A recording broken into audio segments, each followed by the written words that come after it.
Hey guys, you are watching your anime world. How are you all? Please support to subscribe this channel for watching new interesting stories. So in this video, we will see second part, what if Deku had a twin sister. Here is short summary. After a villain encounter, Izuku Midoriya meets All Might and learns the truth. Meanwhile his sister, Amy Midoriya, born with a dangerous quirk, tries to overcome her insecurities to become a hero. But before we start, if you want more stuff like this, then be sure to subscribe and like this video. And if possible, share this video with your friends. Now let's start the story. Hey, you, can you tell us what it's like to work so closely with All Might? The reporter woman asked, getting up to the face of Izuku Midoriya. Izuku stared at the reporter woman and felt nervous at the mention of All Might. Sorry, I have to go to the nurse's office. Yeah. Right away, Izuku said, waving his arms anxiously. He dashed away from the reporter woman and entered the school with extreme speeds. The reporter woman quickly found another target and swarmed towards the confused green-haired girl. Hey, miss, the reporter screamed out, rushing up to the girl. Amy was confused to see the same group of reporters from yesterday show up at the front doors again. Didn't you show up yesterday? Amy asked, looking at the group. Amy gripped her backpack straps as the reporter woman, who called out to her, approached. Hey, do you have All Might's class? Is he your teacher? The reporter woman asked. Amy looked at the reporter woman and recognized her from TV. Hey, I know you. Love the hair, Amy complimented. The reporter lady smiled at being recognized and closed her eyes. Why, thank you. A lot of people don't realize how much effort it takes to have a good hairstyle, the reporter woman said, showing off her hair. She opened her eyes and watched Amy run into the school and felt her eye twitch. Hey, the reporter woman screamed, watching Amy escape into the UA building. A couple of the reporters behind her started to chuckle at the interaction. Grr, the reporter groaned, looking back at the other reporters with a threatening look. The group of reporters behind her stopped laughing and quickly took on a serious face.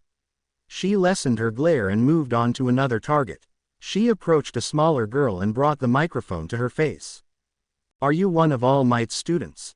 Tell us, what's the symbol of peace like in person? What's he like? Well, he's super muscly. Yeah, Ochako said, flexing both her arms as an example. Ochako quickly avoided the reporter woman and entered the school. The reporter woman sighed at the student's denial of being interviewed. She noticed another student with glasses approaching the school and immediately ran up to him. Hey, you, the reporter woman shouted, getting Iida's attention. Me? Iida asked, pointing at himself. Yes, what do you know about All Might? How is he faring as a teacher? What are you learning? The reporter woman asked. Iida adjusted his glasses and immediately entered professional speaker mode. His leadership and wisdom remind me on a daily basis that I attend the world's most prestigious educational institution.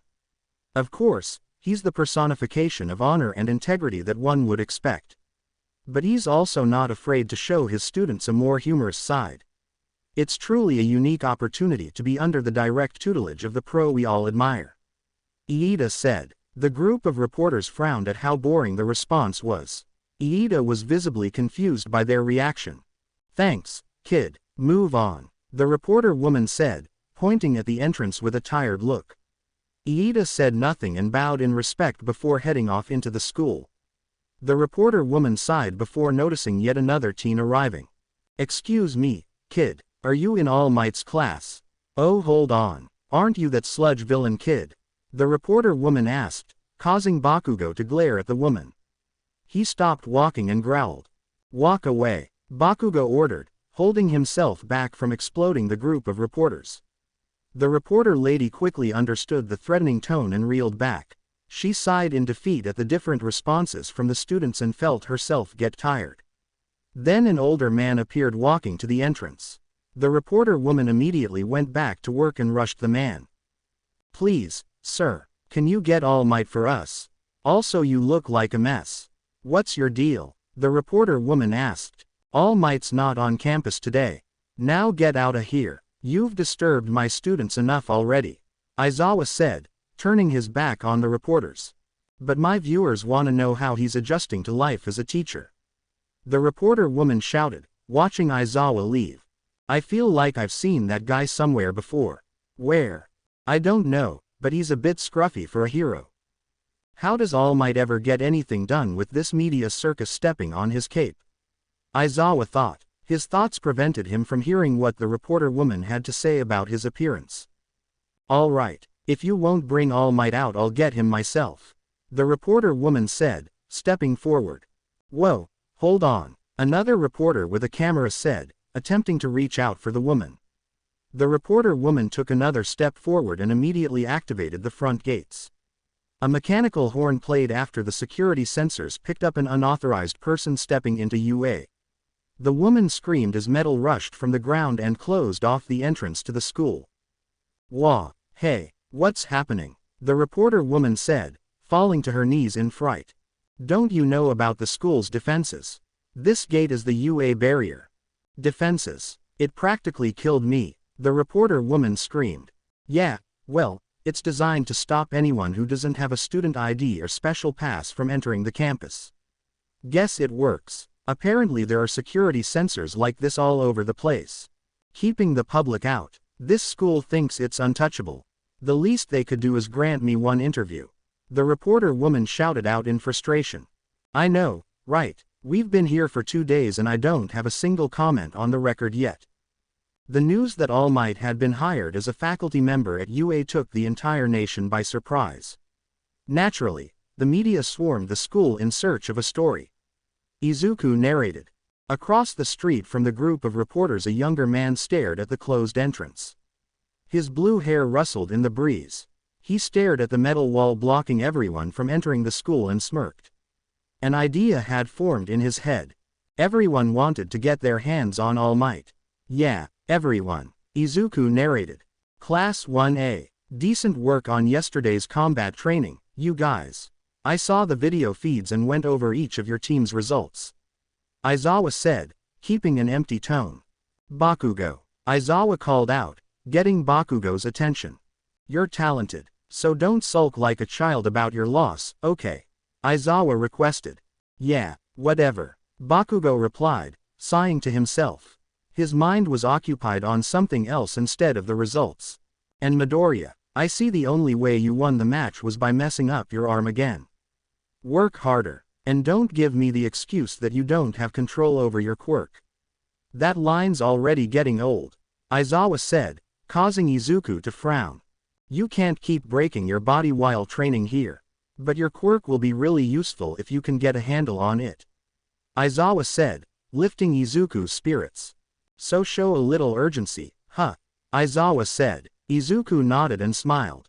Right, Izuku replied. While Aizawa was going over the other students' results, Amy made quick glances at Bakugo from time to time. She was nervous about what happened yesterday. She stared into his face and relived yesterday's events in her mind. He hasn't said anything to me after what happened. Is he still mad about the slap? Amy thought, staring into Bakugo's serious eyes. Who am I kidding? Of course he's mad about that. But that's not all, Amy thought. Thinking back to what she heard Izuku say to Bakugo after school. He's probably thinking about what Izuku told him. That's why he hasn't said anything. He's probably angry that I lied to him. Amy thought, keeping her eyes on Bakugo. All of a sudden Bakugo's eyes turned and met hers. Her eyes widened when she saw the angry look behind his serious eyes and flinched. She quickly looked away from him and blushed in embarrassment at being caught. Definitely mad at me, she thought, feeling her heart beat faster. Bakugo stared at Amy as she turned her attention away from him. He felt his anger rise at her staring and felt confused. He could tell she was worried and that only pissed him off more. He thought back to what Habanero had told him and then what Deku had told him and silently scoffed. Something wasn't right about them. Late bloomer. Borrowed power. Don't talk to me like I'm an idiot. You already made a fool out of me in that damn training exercise. And your sister, she lied to me and I actually believed her. Hell, she even looked like she wanted to believe it. His voice repeated. Two truths, from two different people. Bakugo kept his stare towards Habanero as he thought about her and Deku. His mind tried to make sense of both their words and couldn't do it. Was Deku lying? Was Habanero lying? Naturally, he assumed Deku was lying, even though he sensed Deku wasn't lying to him. But Habanero's words made more sense to him, but he could tell she was lying. Were they both lying to him? Bakugo thought it was possible. But further thinking into that idea led his mind further back. You've always been stronger, Kachan. I know that you're better than me. Can't you see? That's why I want to beat you. Because you're amazing, Izuku shouted. Bakugo thought back to what Deku said after the match and remembered the condition using his quirk had on his body. I wasn't going to use it, Izuku said, because I can't control it. My body just can't handle the backlash of my power yet. Mr. Aizawa said I'd be useless. But this was all that I could think of. Izuku stuttered. He snapped out of the flashback and clenched his fist at the sight of Izuku's injured body in his memory. His mind continued thinking about the exchange he had between him and Habanero. I don't care how far I went. It's what the bastard gets for hiding that damn quirk of his for so long. Admit it, you two have been hiding that quirk from me for years just to laugh at me. Bakugo shouted back, getting a surprised reaction from Amy.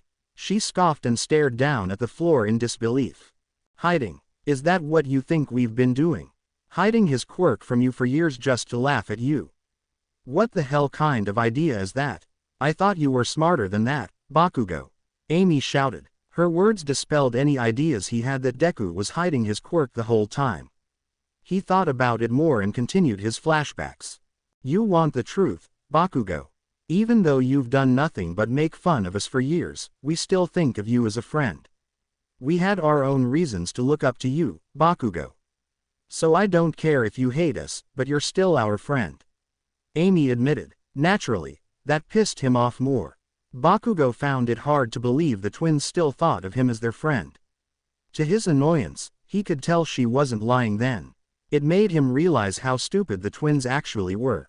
Bakugo returned to reality and intensified his stare towards Amy and thought about everything that went through his head. As much as he wouldn't like to admit it, he knew more about the Midoriya twins than anyone else and they knew more about him than he'd like. Deku definitely had a quirk, that much was true. And he knew Deku would be too stupid not to use it so carelessly. So why did Habanero lie? He thought about what he said to Deku after he told him the truth. Habanero told me that you were a late bloomer. That you didn't want to use it because you can't control it. Bakugo said. She did? Izuku asked. Bakugo remembered the reaction on Deku's face the second he said that. He could visibly see Deku's soul leave his body. The reaction only made him more confused. Bakugo thought about everything that occurred yesterday and started to reach a conclusion. Both stories had one connection that held them together. Deku had no control. A borrowed quirk, he thought, realizing the truth. Could a quirk really be given? No. Bullshit. There's no way, Bakugo thought, laying on his bed. He looked to his left and stared at the computer on his desk. He got out of his bed and stomped towards his computer, growling in frustration that he'd resort to using the internet. His mind returned back to the classroom and closed his eyes, sighing angrily. Opening them back up, he glared at Amy again. What the hell are you two hiding? Bakugo thought. By the time he reached a conclusion, Mr. Aizawa had finished going over the results. Let's get down to business. Our first task will decide your future, Aizawa stated, causing the class to assume the worst. Is it another quirk test? The class feared. The possibility of expulsion entered their minds. Amy looked at Aizawa's deadpan stare and felt concerned for Izuku. She didn't want him to break another limb during a test again. She was relieved to hear what Aizawa had to say instead. You all need to pick a class representative, Aizawa said, eliminating any possible fear in the students. Oh good. Just normal school stuff, the class thought, feeling relieved. Amy smiled and felt a sigh of relief. She then heard the class start an uproar. Pick me, guys. I wanna be class rep. Kirishima shouted, raising both his arms out wide.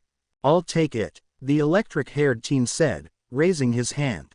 Sitting beside him was a girl with earphone jacks that raised her hand after him. Yeah, you're gonna need me, she stated, plainly. Someone with style would be bees. Oh, I know, I'm like totally the right pick. Mina exclaimed, interrupting Aoyama. Amy looked around the class and watched as almost every student shouted about wanting to be the class representative. She didn't want to be class rep, but the excitement of every student in class made her think. Will being class rep improve my image? Amy thought, thinking about being more approachable. She relented and raised her hand high. Sure, why not? Amy said, raising her hand. To her surprise, Bakugo erupted into anger and raised his hand as well. Hey, you want the best to show you. Well then, I'm your only choice. Bakugo shouted, raising his hand high. Amy could barely hear the other students yelling at each other and glanced back and forth at the crowd. Silence, everyone, please, Iida shouted, getting the class's attention. The class representative's duty is to lead others. That's not something just anyone can do. You must first have the trust of every student in the classroom. Therefore, the most logical way to fill this position is democratically. We will hold an election to choose our leader. Iida ordered, shaking his hand high up. It's pretty obvious you want us to vote for you. The class said, looking at Iida. Is this really the best idea? The electric-haired teen said with an unsure voice. We've only known each other a few days. How do we know who we can trust? Sue questioned, also unsure. Besides, everyone will just vote for themselves. Hiroshima pointed out, agreeing with Sue. Most people will, but that means whoever does receive multiple votes must truly be the most suitable person for the job. Iida reasoned, getting the students to nod in agreement. Iida looked at Aizawa and asked for his input. It's the best way, right, sir? Iida asked. Do what you want. Just decide before my nap's over. Aizawa said, zipping himself in a yellow sleeping bag. He fell to the floor and immediately went to sleep. Amy peeked over her desk and saw Aizawa sleeping behind his desk. She raised an eye at the teacher's antics and wondered if he was allowed to do that. After the class agreed upon an election, they all sat quietly at their desks. Amy thought about her vote and wondered who she should vote for. She thought about voting for Izuku but decided that wasn't very fair.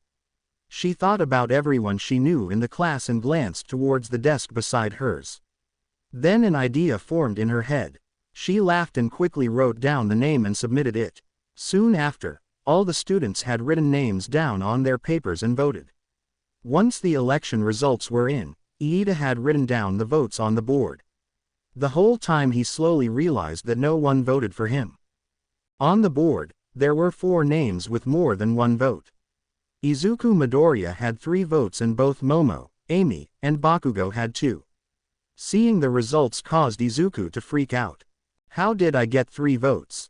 Izuku blurted out. Bakugo read the election results and stood up out of his seat. Okay, you idiots, who voted for the twins? Bakugo yelled, getting the class's attention. I'm just shocked anyone would actually vote for you. Shiro said, causing Bakugo to turn.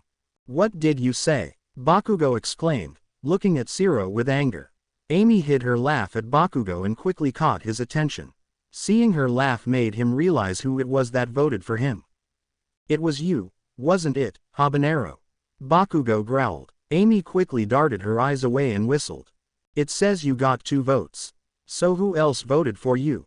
Shiro asked. Quiet, you. I voted for myself because I'm better than all of you. Bakugo explained. Amy snorted at the comment, causing Bakugo to glare at her again. On the opposite side of the class, Iida shivered in disappointment at the election results. 0 votes, I feared this might happen. But I can't argue with the system I chose. Iida groaned. So you voted for someone else, huh? Yaoyorozu asked, looking at Iida. Well, you knew it was best to vote for yourself, right? What were you trying to prove here, Iida? Sato asked in confusion. All right, the class rep is Midoriya, Aizawa announced. Izuku stood in the front of the class and visibly shook in a mixture of nervousness and anxiety. Momo, Amy, and Bakugo stared at Izuku with their own reactions. The 3 of them stood beside Izuku since they all had the same amount of votes. Aizawa looked at the 3 students in front with a deadpan face and continued. However, the position for vice rep is tied to 3 students. So pick another way to decide. Aizawa asked. We fight to the death. Bakugo growled, pounding his fists. No, Aizawa said, immediately shooting Bakugo's idea down.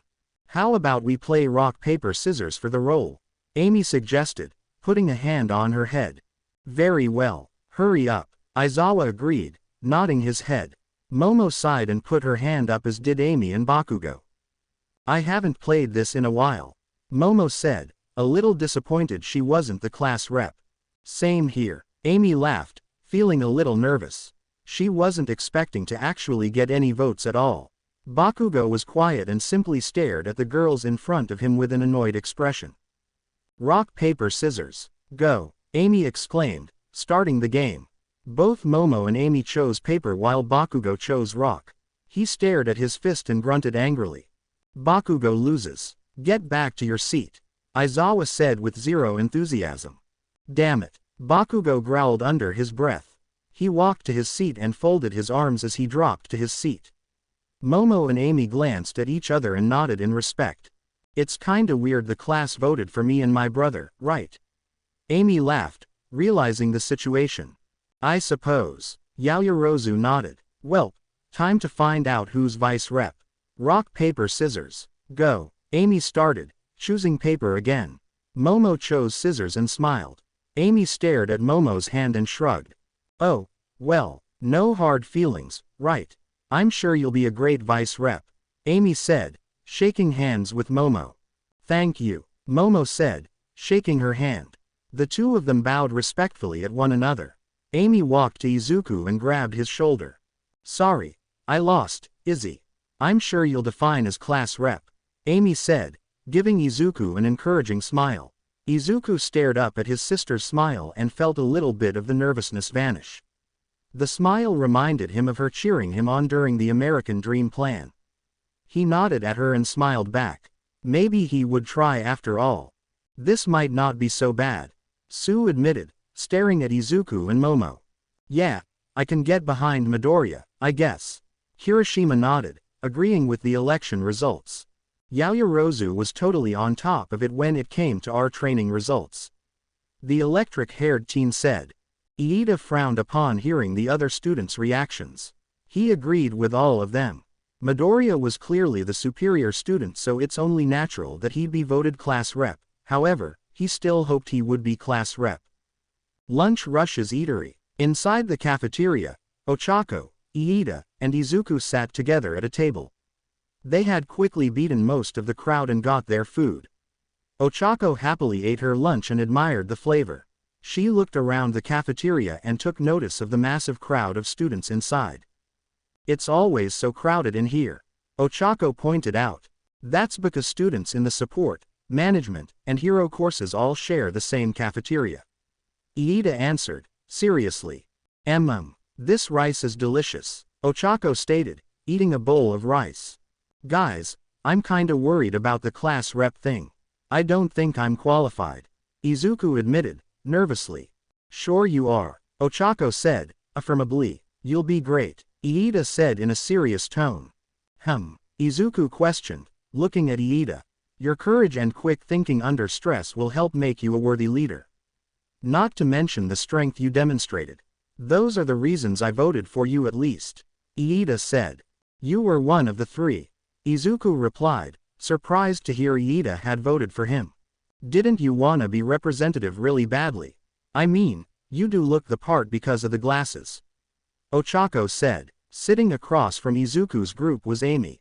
Amy wanted to sit next to Izuku, but there wasn't any room for her on either side. So she decided to sit with the next person she was most familiar with. Bakugo. Amy took a seat next to Bakugo and saw his eyes tense up in annoyance. Oh no, you Don. Bakugo was about to protest, but he was quickly interrupted by the people sitting next to him. Hey, Amy, Kirishima exclaimed. Came to sit with us, huh? Shiro asked. Amy nodded and laughed. Amy did notice Kirishima and Shiro were sitting with Bakugo, but she had a different reason for wanting to sit next to him. After what happened yesterday, she needed to be sure exactly what he was thinking. The biggest problem with that would be finding the time to ask him about what Izuku had told him. Yeah, my brother's table was full and I saw you guys and thought, why not? Amy said, smiling at her friends. Bakugo glanced at her and narrowed his eyes in thought. Amy noticed Bakugo's glance and realized he was onto her. I didn't think your brother had it in him, but he totally embarrassed Bakugo at the combat training. The electric-haired teen sitting to the left of Bakugo commented. Bakugo heard that comment and glared at him with a deep angry growl. Right, sorry. The electric-haired teen apologized, not wanting to face the wrath of Bakugo. That reminds me, I'm Kaminari. We talked yesterday. Kaminari waved, introducing himself. Oh, hello. Sorry I don't remember you. Amy apologized, trying to remember when she talked to him yesterday. Kaminari was visibly shocked at the apology, while the rest of the table laughed. Bakugo hid his smile through the angry scowl on his mouth. Oh, come on. I helped you carry the books to class with Ochako. Kaminari exclaimed, jogging Ami's memory. Sorry, I forgot about that. Well, it's nice to meet you. Amy greeted, awkwardly. Kaminari shrugged and smiled. It's all right, I guess. Kaminari said, hiding his disappointment. Anyways, me and Bakugo were talking about combat training yesterday. Kirishima explained. Yeah, we were talking about our fight against Tokiyami and Sue. Shiro added. Bakugo wanted to know about the fireball you made yesterday. That was pretty cool. He said you'd never done that before. Kirishima said, ignoring Bakugo's annoyed glare. Yeah, how'd you do that? Can you show us? Kaminari asked. Amy saw their excited looks and felt nervous again. She took another bite of her lunch and quickly swallowed it. She shrugged and shook her head. Well, I don't think we're allowed to use our quirks in the cafeteria. Amy said, reminding them about the rules. Kaminari and Kirishima both slumped back into their chairs in disappointment.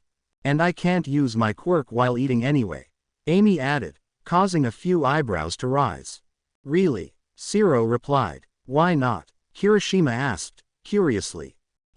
Let's see. It's sorta like holding a sneeze in. I can do it, sure, but you know how it messes with your nose when you don't sneeze.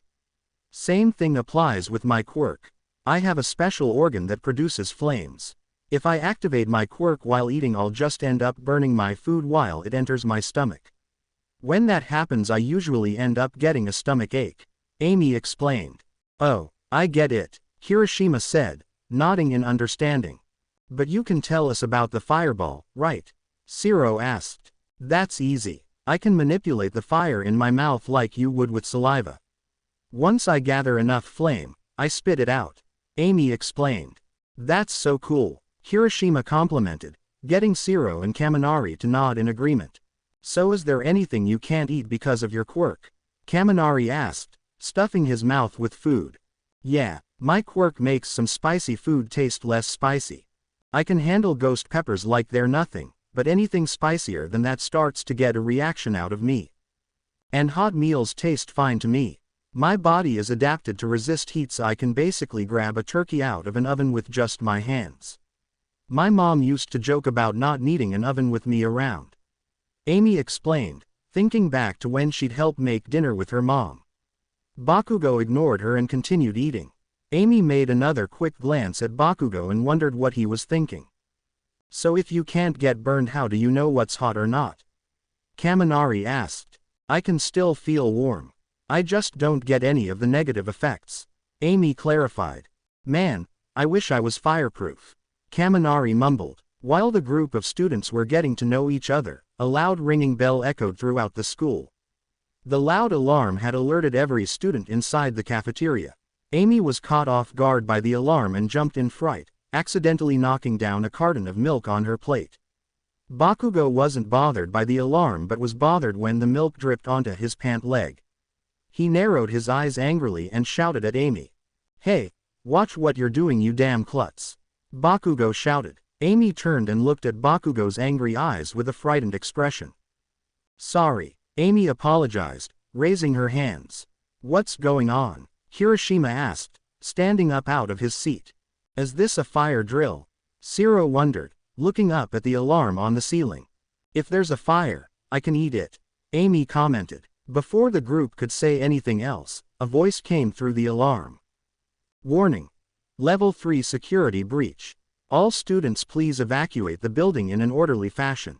The automated voice warned. Dozens of students immediately got out of their seats and rushed towards the cafeteria exit. Amy watched Izuku, Ochako, and Iida get out of their seats and called out to Izuku. Izzy, Amy shouted, getting the attention of Izuku. He turned towards Amy and shouted out her name in response. He tried rushing over to her but he was quickly caught up in the frenzied evacuation. Hey, wait, Amy, Izuku shouted, trying to break free from the crowd. Izzy, don't worry, I'll come to you, Amy shouted, as best she could through the frightened screams. Level 3 security breach. What does that mean? Kaminari asked, feeling a little scared. I don't know but it sounds bad. Come on, we should get out of here, too, Kirishima said, getting a nod from Kaminari and Shiro. The three of them got up from their seats and apprehensively joined the growing crowd of students. Amy stayed beside the table and watched the sea of students run towards the exit. She turned back to the table and saw Bakugo was still sitting on the chair, eating lunch. Kachan, shouldn't we be getting out of here like the rest of the school? What are you doing? Amy questioned him, watching Bakugo eat quietly. I'm not leaving, Bakugo said, narrowing his eyes as he ate. Amy was confused by Bakugo's response. The school alarms were going off and instead of evacuating, Bakugo was eating a sandwich. What? Why? Amy asked in confusion. It hasn't even been a week yet. Why the hell would the alarms go off on the second day of school? It's just a damn drill, Bakugo insisted. And I'm not getting in that crowd of extras, he said, glaring at the sea of students. If it were a drill, don't you think they'd tell us? Amy asked, raising an eye at him. Either way, why would I listen to you? Bakugo asked, glaring at Amy. I'm not telling you to listen to me. I'm telling you to listen to the alarm, Amy exclaimed. Amy glared back at Bakugo, causing him to scoff and continue eating. Ami's eye twitched as she started to get increasingly aggravated at Bakugo. Come on, Kachan. This isn't the time to be defiant, Amy exclaimed, grabbing onto Bakugo's arm. Bakugo glared at her and pulled his arm away from her grip. He sprang out of his chair and shouted in her face. Who said you could touch me? He shouted. Amy rolled her eyes and shrugged. Whatever it takes to get you up. Come on, Kachan, we gotta get out of here, Amy said, shaking her head. Why should I? Bakugo asked, crossing his arms in defiance. Amy thought of several options she could say to him that could convince him and decided to go with one. If a villain broke in, wouldn't it be cool if we stopped them together? Amy asked, raising a fist optimistically. Her words made Bakugo imagine himself standing on top of a defeated villain with a victorious smile on his face. The thought intrigued Bakugo at the very least. He glared at her and scoffed, convinced by her words. Fine, Bakugo said, agreeing with the idea. He grabbed his backpack under the table and quickly put it on. Follow me and grab my backpack.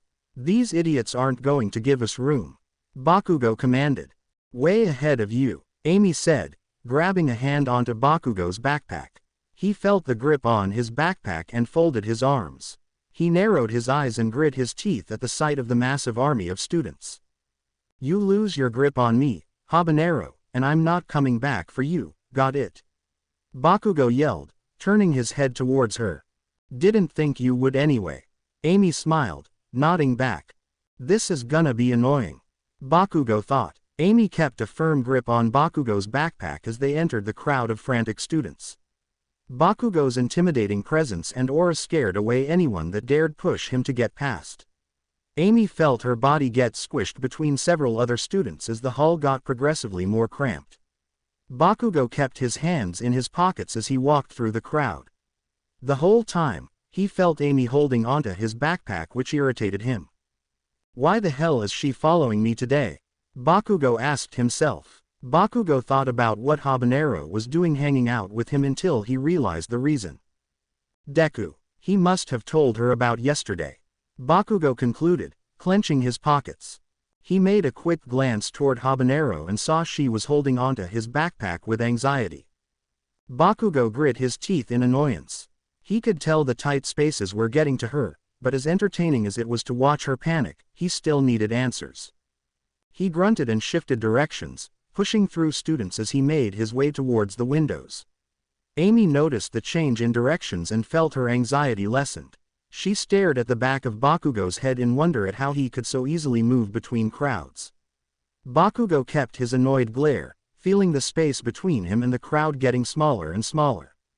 Once the two of them reached the windows, Bakugo stared outside and immediately took notice of the media storming the front gate. "What the hell?" Bakugo said, getting Ami's attention. "What? Look out the damn window," Bakugo ordered, staring outside. Amy followed his orders and looked outside. She stared out the window and saw the media storming around the entrance to the school, causing her to raise an eye in confusion. "Is that the media? How did they get in the school grounds?" "I don't know, but that's probably why the alarms went off in the first place," Bakugo said, getting Amy to nod in agreement. He groaned with irritation at the sight of the media. "I knew this was a waste of time," Bakugo thought, staring at Habanero with frustration. "I guess there's no villain after all. Sorry for making you leave the cafeteria, Kachan. Maybe we can try to..." Before Amy could finish, a body floated up between the crowd ahead of them. Amy and Bakugo stared up at the floating body and instantly recognized Iida. The two of them watched as the engines on his legs popped out and let out a blast of fire that propelled him forward. Iida propelled forward past the huge crowd and impacted with the wall. Amy wondered what Iida was doing while Bakugo stood there watching with silent judgment. Iida hit the wall and held onto a pipe on the ceiling. He grit his teeth and stared out at the astonished crowd and made sure his face was as serious as possible. "Listen up, everything is okay. It's just the media outside. There's absolutely nothing to worry about. Everything's fine. We're UA students, we need to remain calm and prove that we're the best of the best," Iida shouted, making his message loud and clear. Silence filled the hallway after hearing what Iida said. That silence allowed several students to hear the sounds of police sirens going off in the distance. The sirens brought several relieved smiles to the students. Way in the back, Amy and Bakugo heard the police sirens and looked out the window.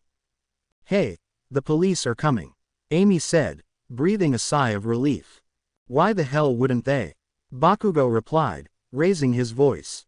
Standing in the front entrance, Present Mike and Aizawa watched as police cars pulled up to the front entrance, getting the media's attention.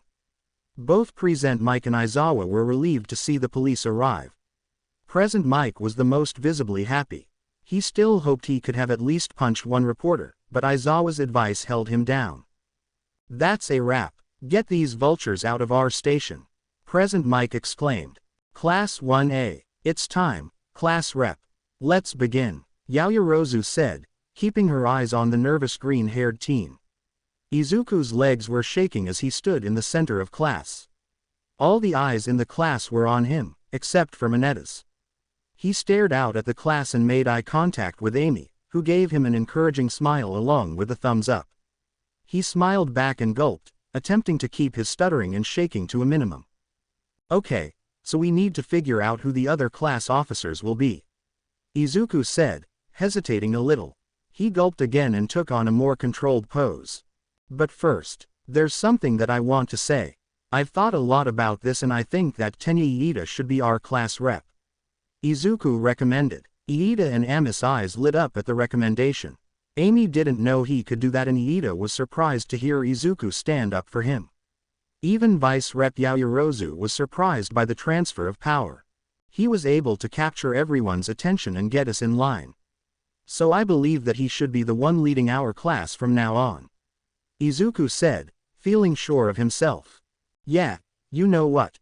If Midoriya vouches for him, I'm good. Plus he was a big help. He totally manned up and took charge, right?" Kirishima said. Kaminari looked at Kirishima and agreed. "Yup. Oh, did you notice he looked like the dude on the emergency exit signs when he was on the wall earlier?" Kaminari asked, laughing at the thought. "This is a waste of time," Aizawa stated out loud. Izuku was frightened by the teacher's voice and the sight of him trapped inside the yellow sleeping bag. "I don't care who the representative is, just hurry up," Aizawa requested, dropping down to the floor and sleeping. Iida stared at Izuku and adjusted his glasses. He stood up out of his seat and stood tall. If Midoriya is nominating me for this job, then I humbly accept. I pledge to carry out the duties of class rep to the best of my abilities. Iida promised, getting a positive reaction from the class. Izuku looked on and smiled at Iida. He was happy that everyone else agreed with him, but most of all, he was happy that he wasn't gonna be class rep anymore. Off to his left, Yaoyorozu glanced at Izuku with betrayal and a defeated frown. Hello, I got 2 more votes than him, she mumbled with sadness. Outside the classroom, a group of UA faculty stared at the decayed remains of what used to be the front gate. The principal looked down and inspected the damage and wondered what could have done this. How were ordinary members of the press able to bypass our security systems? Someone else must have been behind this. Some villain actually managed to infiltrate our school.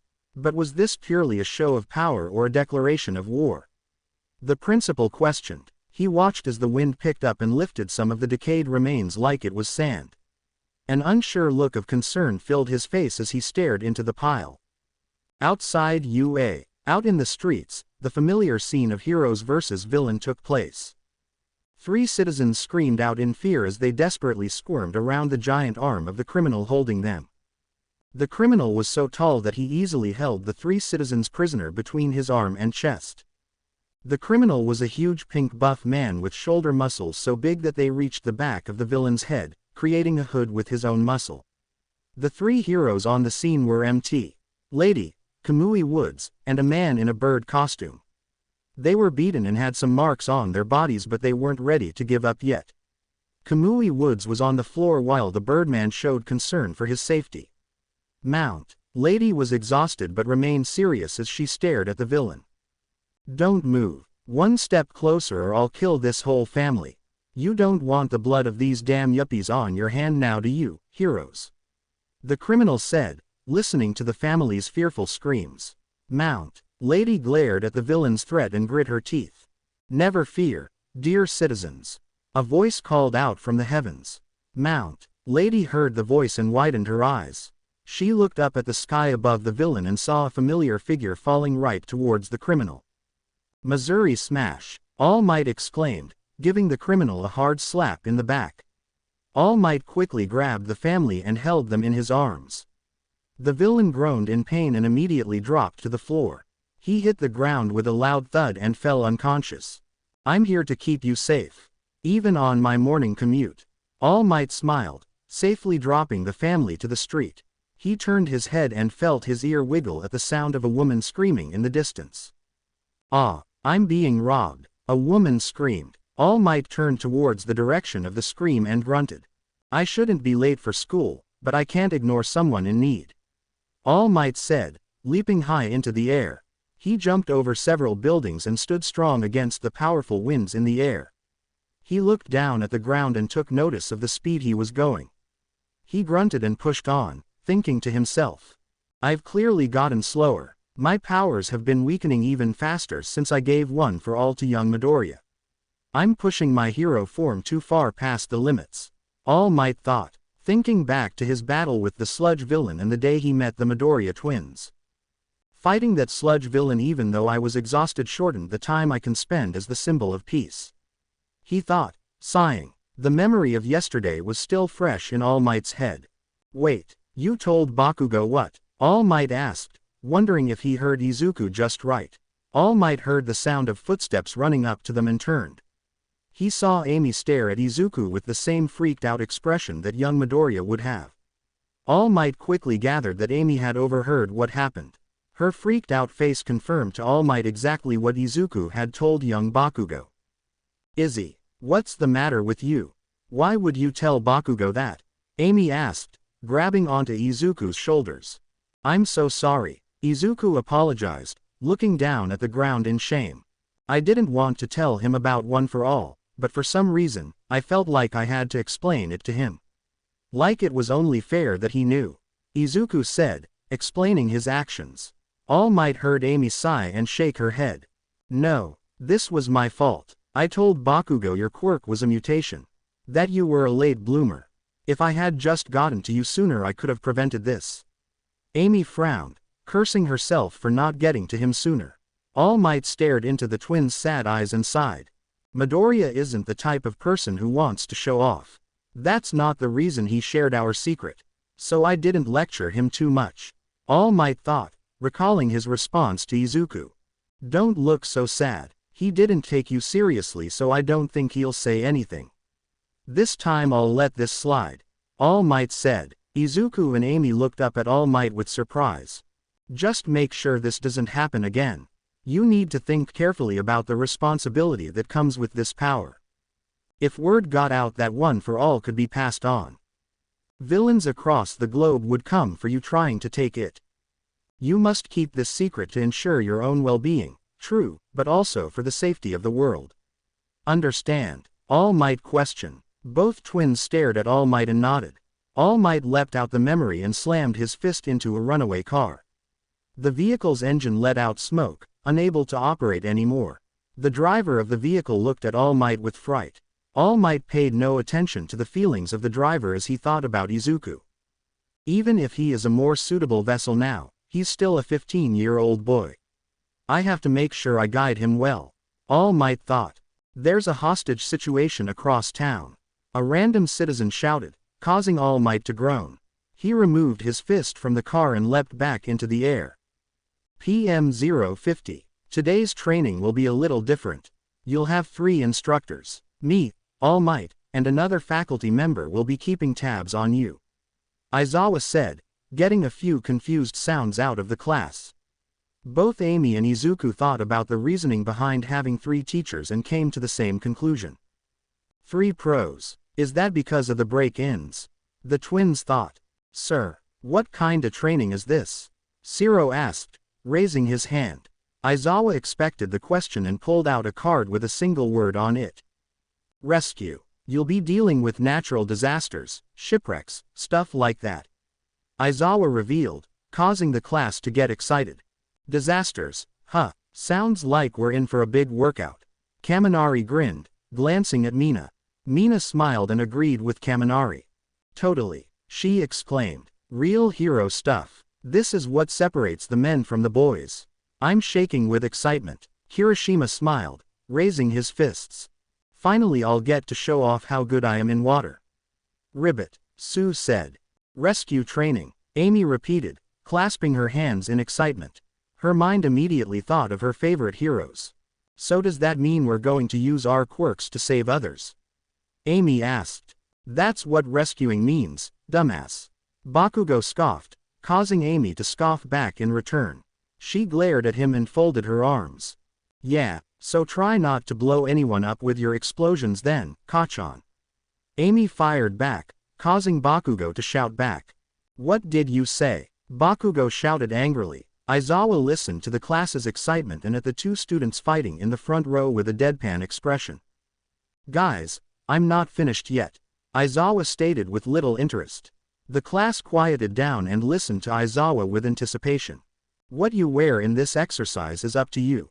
I know you're excited about costumes, Aizawa said, pulling out a remote control. He clicked a button and activated the lockers on the side of the wall, revealing the students' hero costumes. But keep in mind that you haven't gotten used to them yet and they might limit your abilities. This special training's at an off-campus facility, so we'll be taking a bus to get there. That's all. Start getting ready, Aizawa said, walking out of the classroom. Amy and the students got up out of their seats and grabbed their hero costumes. Amy was especially excited to finally use her quirk in an exercise that wasn't fighting related. This was what she'd been waiting for this whole time. Now was her chance to become the rescue hero she strives to be. She entered the women's locker room and quickly changed into her hero outfit. She zipped up the bodysuit, put on the fire clothes and attached her support items on her belt. Amy stared at the other support items left in her locker and thought about them. Her whip and the fire axe.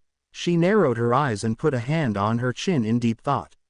She considered the possibilities of using these items in the exercise and slowly nodded. She smiled and grabbed the whip and axe out of her locker and strapped them onto her belt. I'm ready, she said, exiting the locker room with determination. She reached the bus stop in her hero costume and noticed everyone else's costumes. She easily found her brother and Ochako among the group and approached them. Deku, why are you wearing your PE clothes? Where's your costume at? Ochako asked. You saw it after the combat training, it was kinda trashed. I'm still waiting on the support company to fix it up. Izuku explained. Izuku noticed Amy walk up to them and waved. Hey, Amy. Izuku smiled, greeting his sister. Hey, Izzy. Amy waved. She glanced at Ochako and waved. She looked to her right and saw Bakugo staring off at the trees in the distance. Amy looked at Bakugo and could tell he was thinking about something. Amy felt herself get nervous at the thought of Bakugo figuring out one for all and approached him. This time she'd try a more friendly approach. Hey, Kachan. Amy waved, getting his attention. She smiled and came face to face with his glare and felt her smile slightly falter. Nevertheless, she persisted. Enjoying the view of the trees? Amy asked, puzzled by Bakugo's actions. What the hell do you want, habanero? Bakugo asked, slightly annoyed. Well, I wanted to say thank you for letting me hold onto your backpack earlier. That huge crowd was really making me claustrophobic. Even though you didn't get to be vice rep, I think you'd be a great leader someday. Amy said, thanking him. Bakugo glared at her and flared his nostrils, looking back at the trees. Yeah, whatever, Bakugo said. Amy gave him an unamused look and blinked. Is that it? No, you're welcome. Or, that's what friends are for, Amy. Shut up, Bakugo said, dragging it out. Amy scoffed and folded her arms. Yeah, that's asking too much from you, isn't it? Amy asked. Knowing Bakugo, getting him to say anything nice was scientifically impossible. But come on, Kachan, can't you say anything nice for once? We could talk about your costume. Or my costume. I like yours, even if it almost blew up my brother. Amy said, trying to get Bakugo to say anything. Bakugo sighed, clearly annoyed beyond compare. He glanced back at Amy and looked at her hero costume. His attention was brought to the support items attached to her belt. He scoffed and shook his head. What's the axe for? Bakugo asked. Amputation. Amy joked. Bakugo didn't even budge at the joke. Right, Bakugo said, not even smiling a little. So, is that all you have to say? Amy asked, putting her hands on her hips. Bakugo glared at her and looked behind her. Amy noticed Bakugo's eye raise at something. She wondered what he was looking at before he asked her a question. You trying to get attention wearing that? Bakugo asked, causing Amy to raise an eye at him. What does that mean? Amy thought, slightly confused by the question. Well, I wanted to look approachable to all ages. Like a mascot at theme parks, you know. Amy asked. Bakugo nodded and cracked a grin, confusing Amy even more. That explains it then. That purple kid's been staring at your ass the entire time. But since that was the goal, then good job. Bakugo grinned, putting his hands in his pockets. Amy stared at Bakugo and blinked several times. She was so caught off guard by what he said she started to laugh awkwardly in denial. Ha ha ha, very funny, Kachan. For a second there I thought you were serious. Amy laughed, feeling herself blush. I am, Bakugo replied, grinning evilly. Amy heard his reply and felt her eyes widen. She quickly turned around and immediately made eye contact with Mineta standing only a few feet away. Mineta looked at her and realized he was spotted. He gulped, before looking away from her. He put his hands on his back and started to whistle as if he was doing nothing mischievous. She frowned and felt her heart stop beating. Her eyes shrank into pins and her face turned completely red in embarrassment. She felt her eye twitch at the sight of the tiny purple pervert feigning ignorance. Inside her mind, she heard the sound of glass shattering. Her anger and embarrassment rose even more when she heard the sound of Bakugo chuckling at her misery. What's the matter, habanero? Isn't that the attention you were looking for? Bakugo chuckled. Amy turned back around and clenched her fists in anger and frustration. I hate you, Amy hissed. Her face was redder than her costume. I don't care, Bakugo said, turning towards the bus. Amy watched Bakugo head towards the bus and heard Iida yelling at everyone.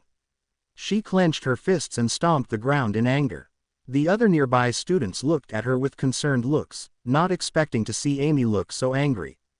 On the bus, Amy composed herself and sat on the bus with her arms crossed. To both her and Bakugo's dismay, they shared a seat. Amy didn't want to be near Bakugo, but no one else was willing to sit next to him. She had no other choice since she didn't want to be anywhere near Mineta. Bakugo enjoyed the embarrassment on Ami's face and was happy to have shut her up. He had all of this morning and lunchtime to realize why Amy was talking to him more. He narrowed his eyes and took a peek at Amy. She was sitting quietly with her fire hat on her lap. Her axe was safely strapped into her belt with its sharp side covered by a holster. Her flame scarf was slightly lowered to cover herself more and her jacket was zipped. Amy was quieter than usual and refused to look at Bakugo. He could tell she was angry, but it didn't matter to him. He looked up at Izuku sitting up in the front and narrowed his eyes. "He told you what he said to me, didn't he, habanero?" Bakugo thought. He heard Four Eyes moping to himself and Raccoon Eyes telling him to chill and listened into the conversation up front. "If we're pointing out the obvious, then there's something I want to say. About you, actually," Sue said, looking at Izuku. "About me? What is it, Asui?" Izuku asked, nervously. "I told you to call me, Sue," she reminded him, causing Izuku to stammer. "Oh, yeah, right, that power of yours, isn't it a lot like All Might's?" Sue compared. "What, really, you think so, huh? I never really thought about that." Izuku stuttered, getting frantic. Bakugo raised his eye at Deku's response. He heard Amy grip onto her fire hat even tighter than before and glanced at Amy. Bakugo noticed Amy raising her head to look at the frog talking to Deku and noticed the fear in her eyes. Yesterday's events went through his mind once more. That night when he came home, he had a lot of time to think about what both Amy and Izuku said. He hated what happened. Borrowed power, he thought, scoffing at the line.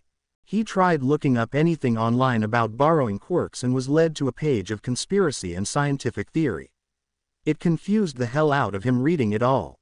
A lot of scientific inquiries on the subject of a transfer quirk agreed it was improbable. Having more than one quirk is scientifically impossible. There's no way the test subject would be able to survive.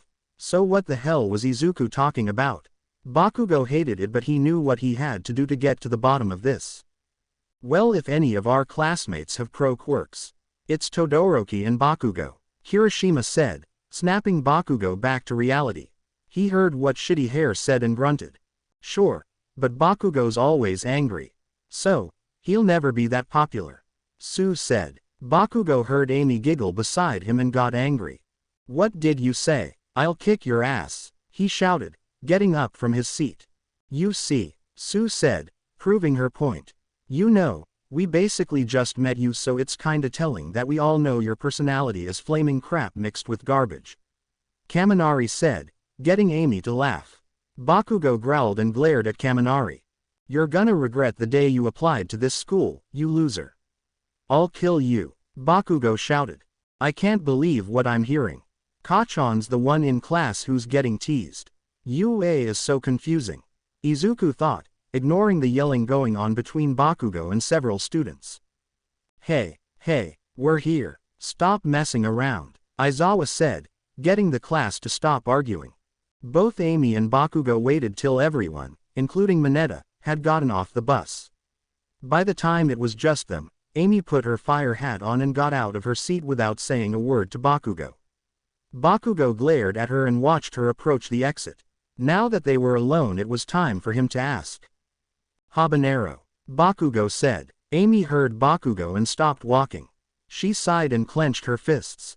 "I don't want to hear it, Kachan," she said, hiding her face. "We need to talk," Bakugo said, seriously. Amy stood there contemplating saying nothing and leaving, but she could tell he had something to say based on the tone in his voice. "About what?" Amy said, sighing deeply. "Your brother's quirk," he replied. Ami's eyes widened as she quickly darted away from Bakugo and looked back at the floor. She felt her fist tighten and a chill went down her spine. "What about it?" Amy asked, feigning ignorance. "I know you know. You two tell each other everything," Bakugo said, in a surprisingly calm voice. Bakugo could tell Habanero was hiding something based on her reaction. I thought it was pretty unbelievable what Deku told me. Then I noticed how much you were talking to me today. You're trash at being subtle.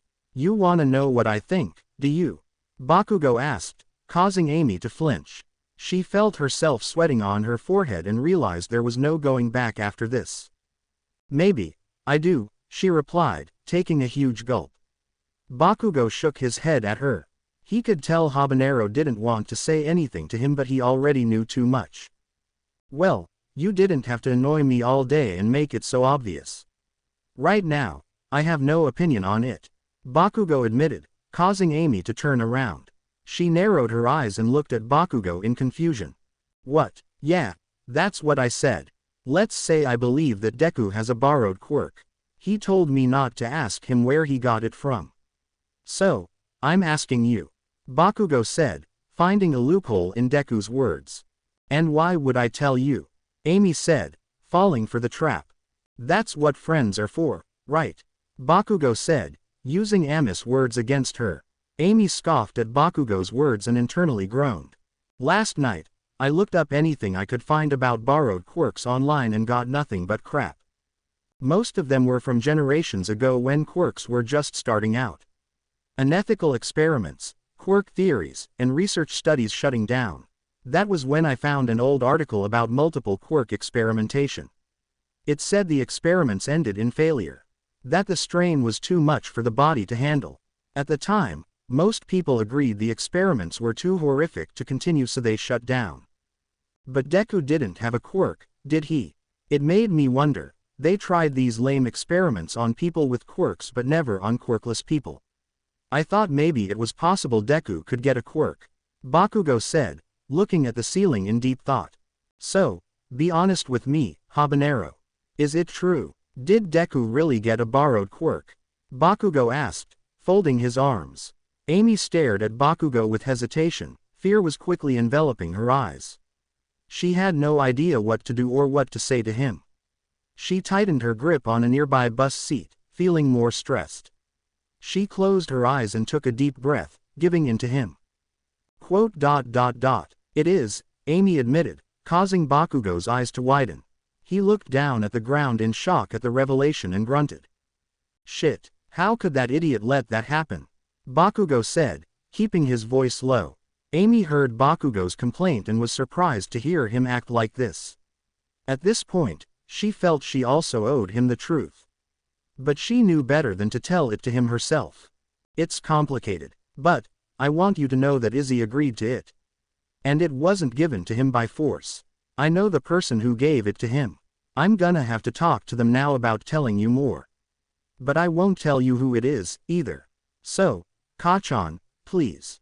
If you care at all about me or Izzy, please don't tell anyone about this. I don't want Izzy getting hurt, Amy pleaded. Bakugo heard Ami's plea and scoffed at her. He stood up out of his seat and glared at her. I'm not the one you need to worry about here, Habanero.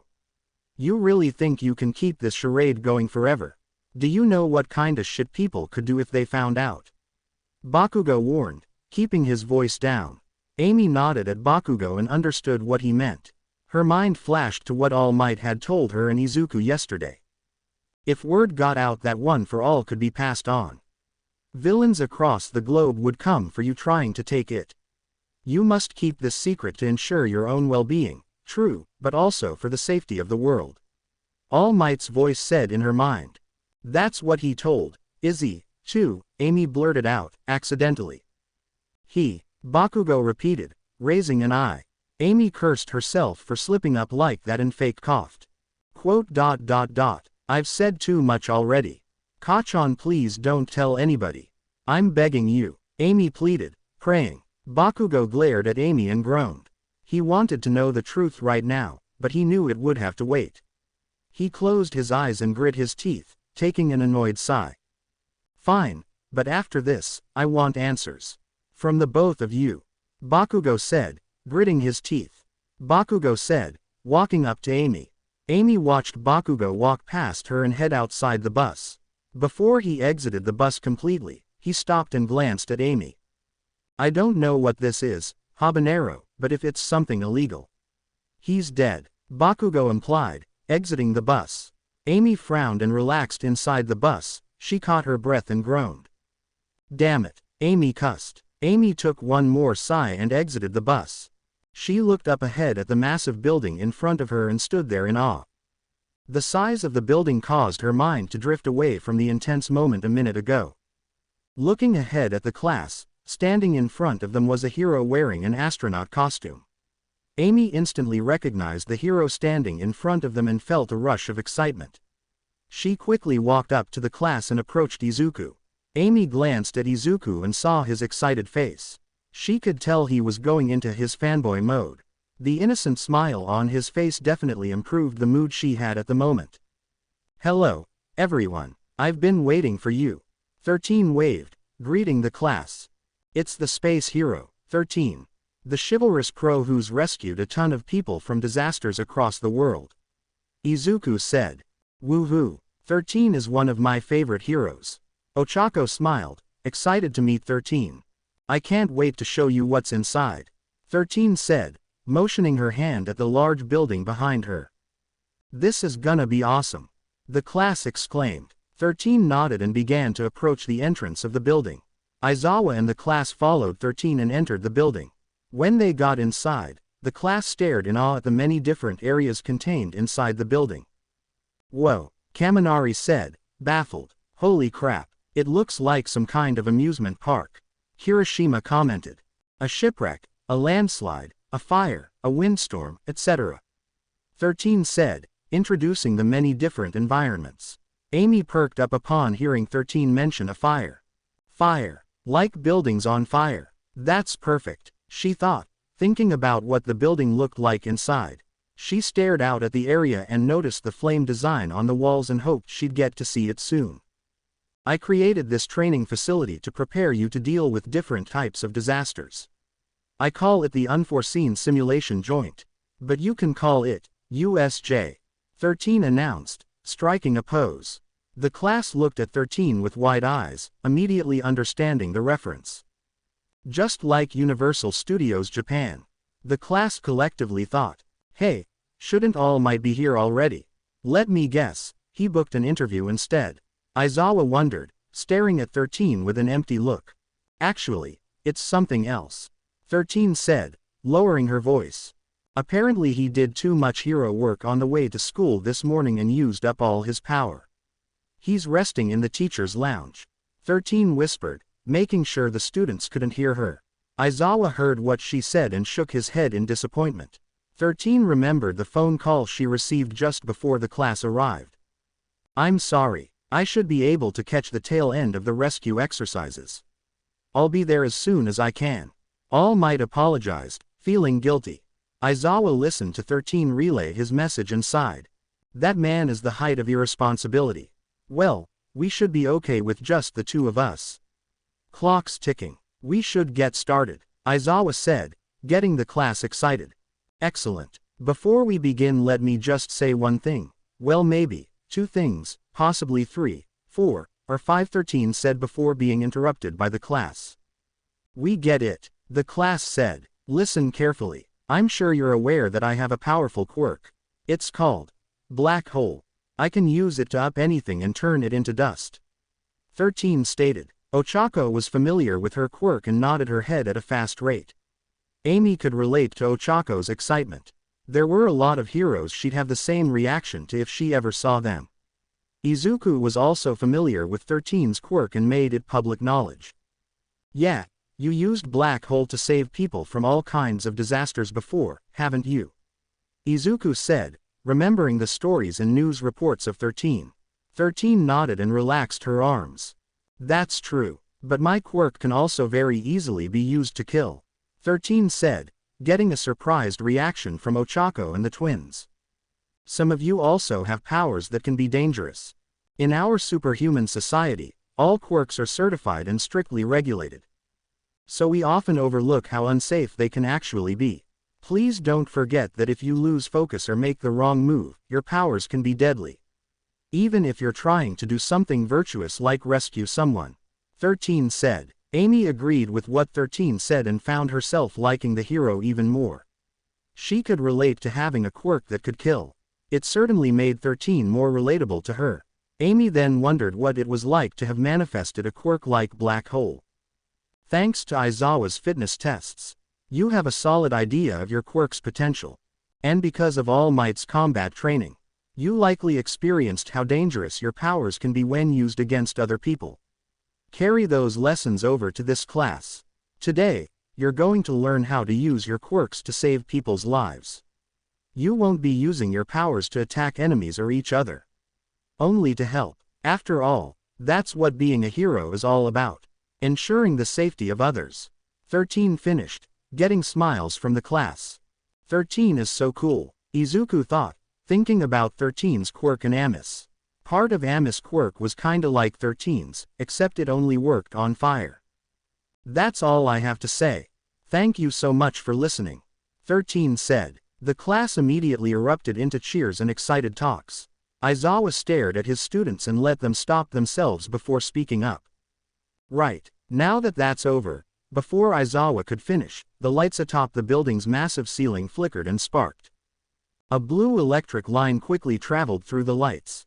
The blue electricity caused the lights on the ceiling to turn off, slightly dimming the whole building. The class looked up at the ceiling lights, unsure what was going on.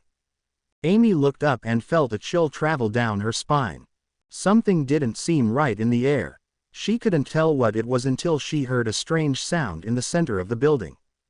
Amy and the class all looked down at the center and saw a purple mist appear on the fountain. Aizawa looked at his class before turning his attention to the center as well. Upon seeing the purple mist, his eyes widened. Within seconds, the purple mist expanded into a huge shadowy wall with yellow eyes staring up at the class. Aizawa was caught off guard by the sight and grunted. He stared into the purple mist as it shifted into a swirling mass of darkness. Aizawa stared into the darkness and made eye contact with an unsightly figure with its face covered by a mask shaped like a hand. He only saw one eyeball stare up at him before taking a defensive stance. Stay together and don't move, Aizawa ordered, causing the students to make small gasps in surprise. 13. Protect the students, Aizawa ordered. What is that thing? Kirishima asked, staring into the purple mist. Ochako and the twins immediately turned their attention back on the purple mist and watched as a figure emerged from the mist.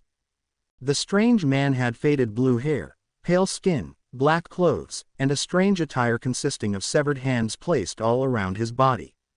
Amy stared at the strange man and felt the same fear she felt when she had first come into direct contact with the sludge villain.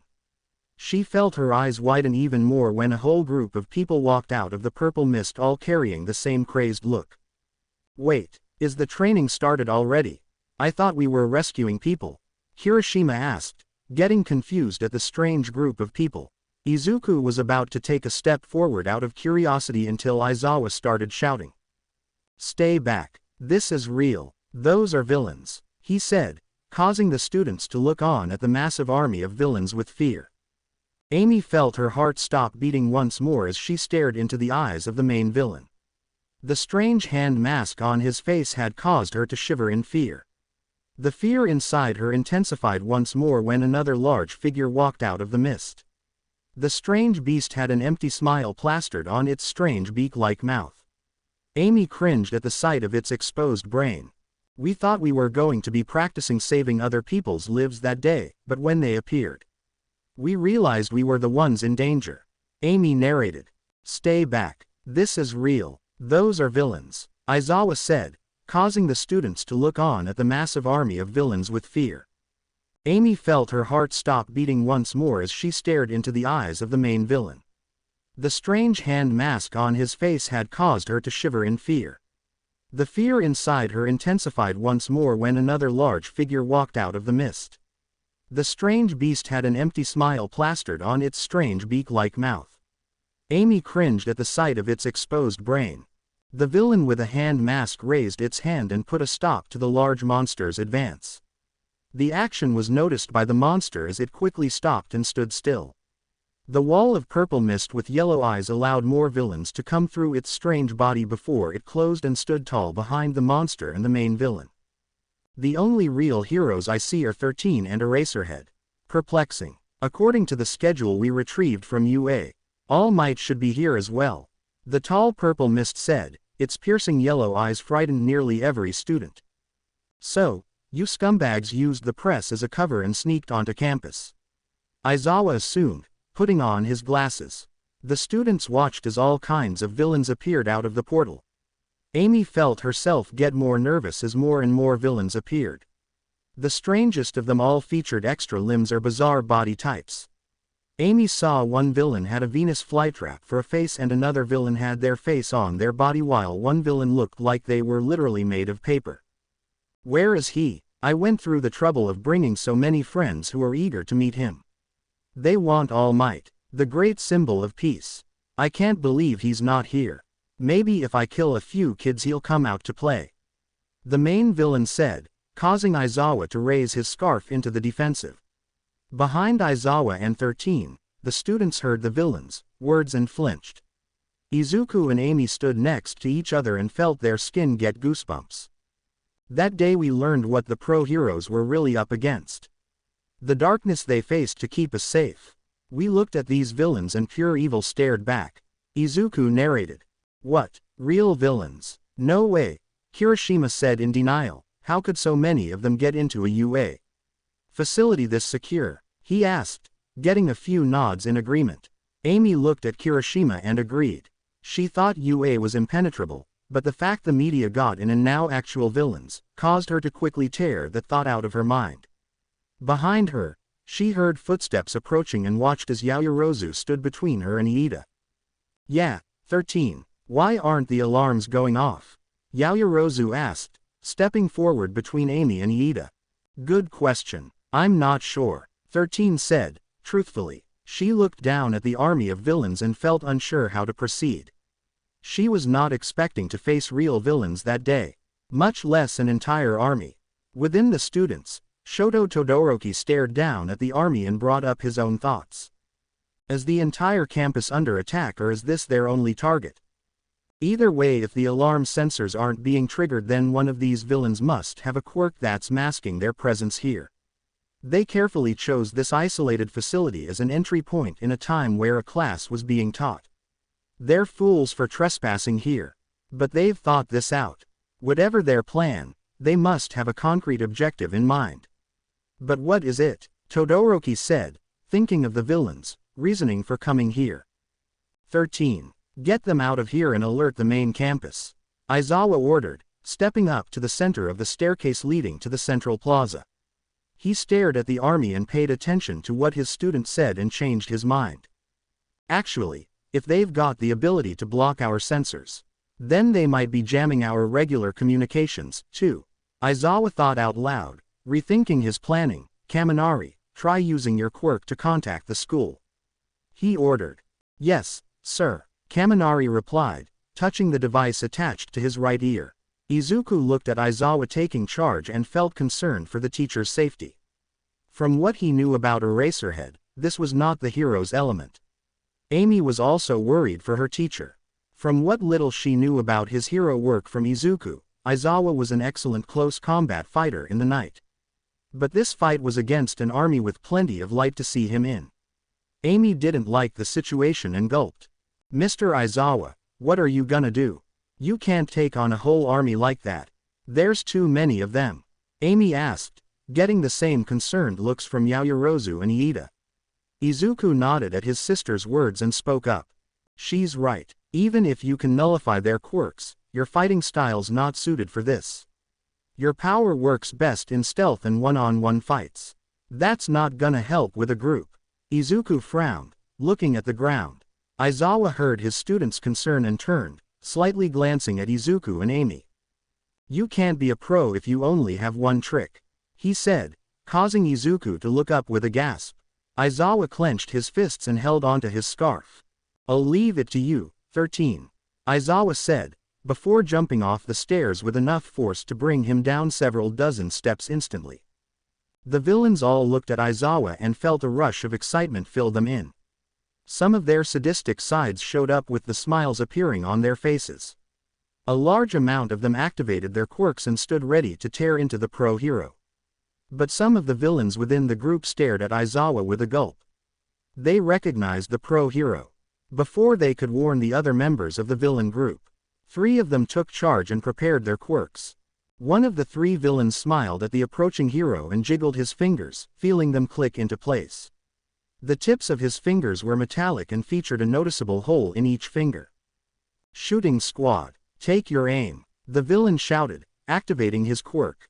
The villain pointed his metallic fingers at the hero as the other 2 villains approached him and backed him up. Didn't our intel say it was just gonna be 13 and All Might out here? Who's that? A woman said, raising her metallic-like hairs up. Don't recognize him, but if he thinks he can take us down easy, he's dead. Another villain said, wearing a fat green suit and a gas mask. The villain's mask lit up red around the nostrils, aiming at the hero. Let's shut him down, the 3 villains said in unison, preparing to use their quirks. Aizawa reached the bottom of the stairs and landed safely, breaking into a sprint towards the villains. Aizawa stared them down and activated his quirk. The front villain attempted to blast Aizawa with his finger guns and was unable to fire.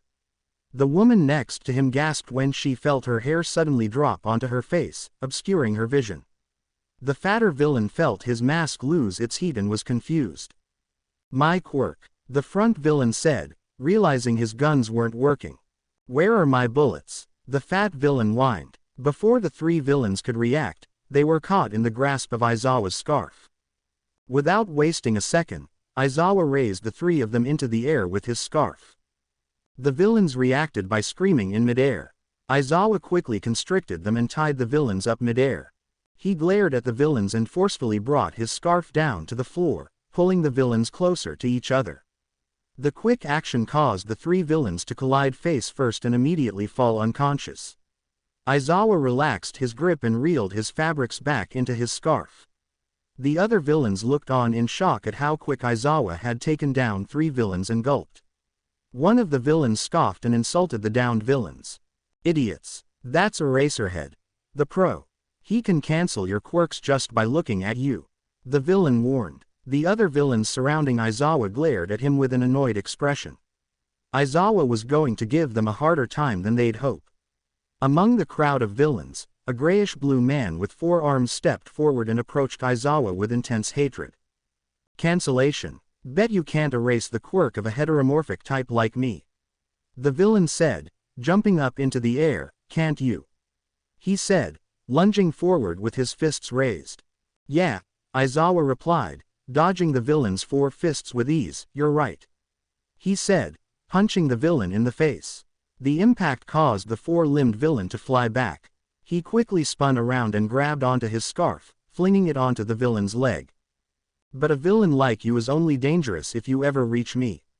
Aizawa said. Another villain stepped forward and attempted to punch Aizawa from the side. Aizawa noticed him and easily dodged his punch by leaning back. He kept his balance on one leg and kicked the villain with his other leg, knocking the villain onto 2 others. Good thing. I've taken measures to make sure that never happens. Aizawa stated, gripping onto his fabric and flinging the captured villain high above him and making impact with the other villains. The action raised his unconscious villain's score to 7. Aizawa turned around, faced the spectating villains and reeled his scarf back, his hair falling down in the process. Now which one of you gutter punks is next? Aizawa said, with an intimidating voice. Far from the hero, the main villain listened to his intimidating words and shook his head in disgust. There he goes trying to intimidate us. He is strong, and since he's hiding behind those goggles, you can't tell whose quirk he's erasing. He's making it hard for us to work together or rely on each other's powers. The main villain stated, watching as Aizawa leapt into the air and kicked another woman in the face. Aizawa stared down at the downed woman and heard another villain charging behind him. He twisted around and flung his scarf into the villain and quickly held him in place. He reeled it forward and gave a knockout punch to the villain's skull face. The main villain looked at his actions and scratched at his neck in annoyance. How annoying. The worst thing about dealing with pros is when they live up to all their hype. The main villain complained, watching Aizawa pummel another villain to the ground. Behind him, the piercing yellow eyes stared at Aizawa and noticed his hair drop down for a 3rd time after taking down another large group of villains. He narrowed his eyes in thought and glanced up at the stairs and saw the students retreating except for one. The mist thought. Up on the entrance, Izuku looked down at Aizawa and watched as he wrapped his scarf around a villain with a leech-like face. Izuku was caught by surprise at Aizawa's speed and maneuverability as he quickly took down waves of villains on the central plaza. Whoa, he's holding them off. I guess I shouldn't have underestimated him, Izuku said, staring at the fight. Both Iida and Amy stopped running and heard Izuku's comments behind them and quickly turned around. This is no time to be analyzing. We have to go, Iida exclaimed. Izzy, come on, we gotta follow 13, Amy exclaimed, frantically. Izuku heard Iida and his sister and listened. He turned his back to the fight and quickly ran on after them. At the central plaza, the yellow eyes watched the child leave and looked back at Aizawa. He had finished taking down another large villain and paid careful attention to his hair again. When Aizawa's hair dropped, the purple mist took the moment and opened up a portal of darkness underneath him. The mist quickly retreated into the portal and opened up another portal in front of 13 and the students. 13 gasped and stopped running when she saw the portal open up and the purple mist rose out of it. There is no escape for you, the purple mist said, staring down at the class.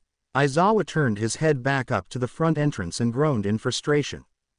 Damn, I blinked and the guy who seems like the most trouble got away, he thought, drop-kicking another villain. He attempted to run back towards the staircase, but was held back by an approaching group of villains. It's a pleasure to meet you. We are the League of Villains. I know it's impolite, but we decided to invite ourselves into this haven of justice to say hello. And besides, isn't this a fitting place for All Might, the symbol of peace, to take his last breath? The purple mist said, causing the students to gasp. I believe he was supposed to be here today and yet I see no sign of him. There must have been some sort of change in plans we could not have foreseen. Ah, well, in the end I suppose it doesn't matter. The mist said. I still have a role to play. The purple mist said. 13 raised her hand at the villain and opened a hole in her finger. She was ready to activate her black hole until two students jumped forward and attacked the villain, causing her to gasp. Bakugo fired off an explosion at the purple mist. Did you think we were just gonna stand around and let you tear this place to shreds? Kirishima asked, hardening his arms. Izuku and the class covered their eyes at the dust from the explosion and stared straight ahead. Bakugo glared at where the villain was and hoped he had taken him out. To his surprise, the purple mist stared back at him with piercing yellow eyes. You live up to your school's reputation. But you should be more careful, children. Otherwise someone might get hurt. You, too, get out of the way, right now, 13 shouted, causing Bakugo and Kirishima to turn their heads. I'll scatter you across this facility. To meet my comrades, and your deaths. The purple mist shouted, expanded its body well beyond the scope of 13 and the class.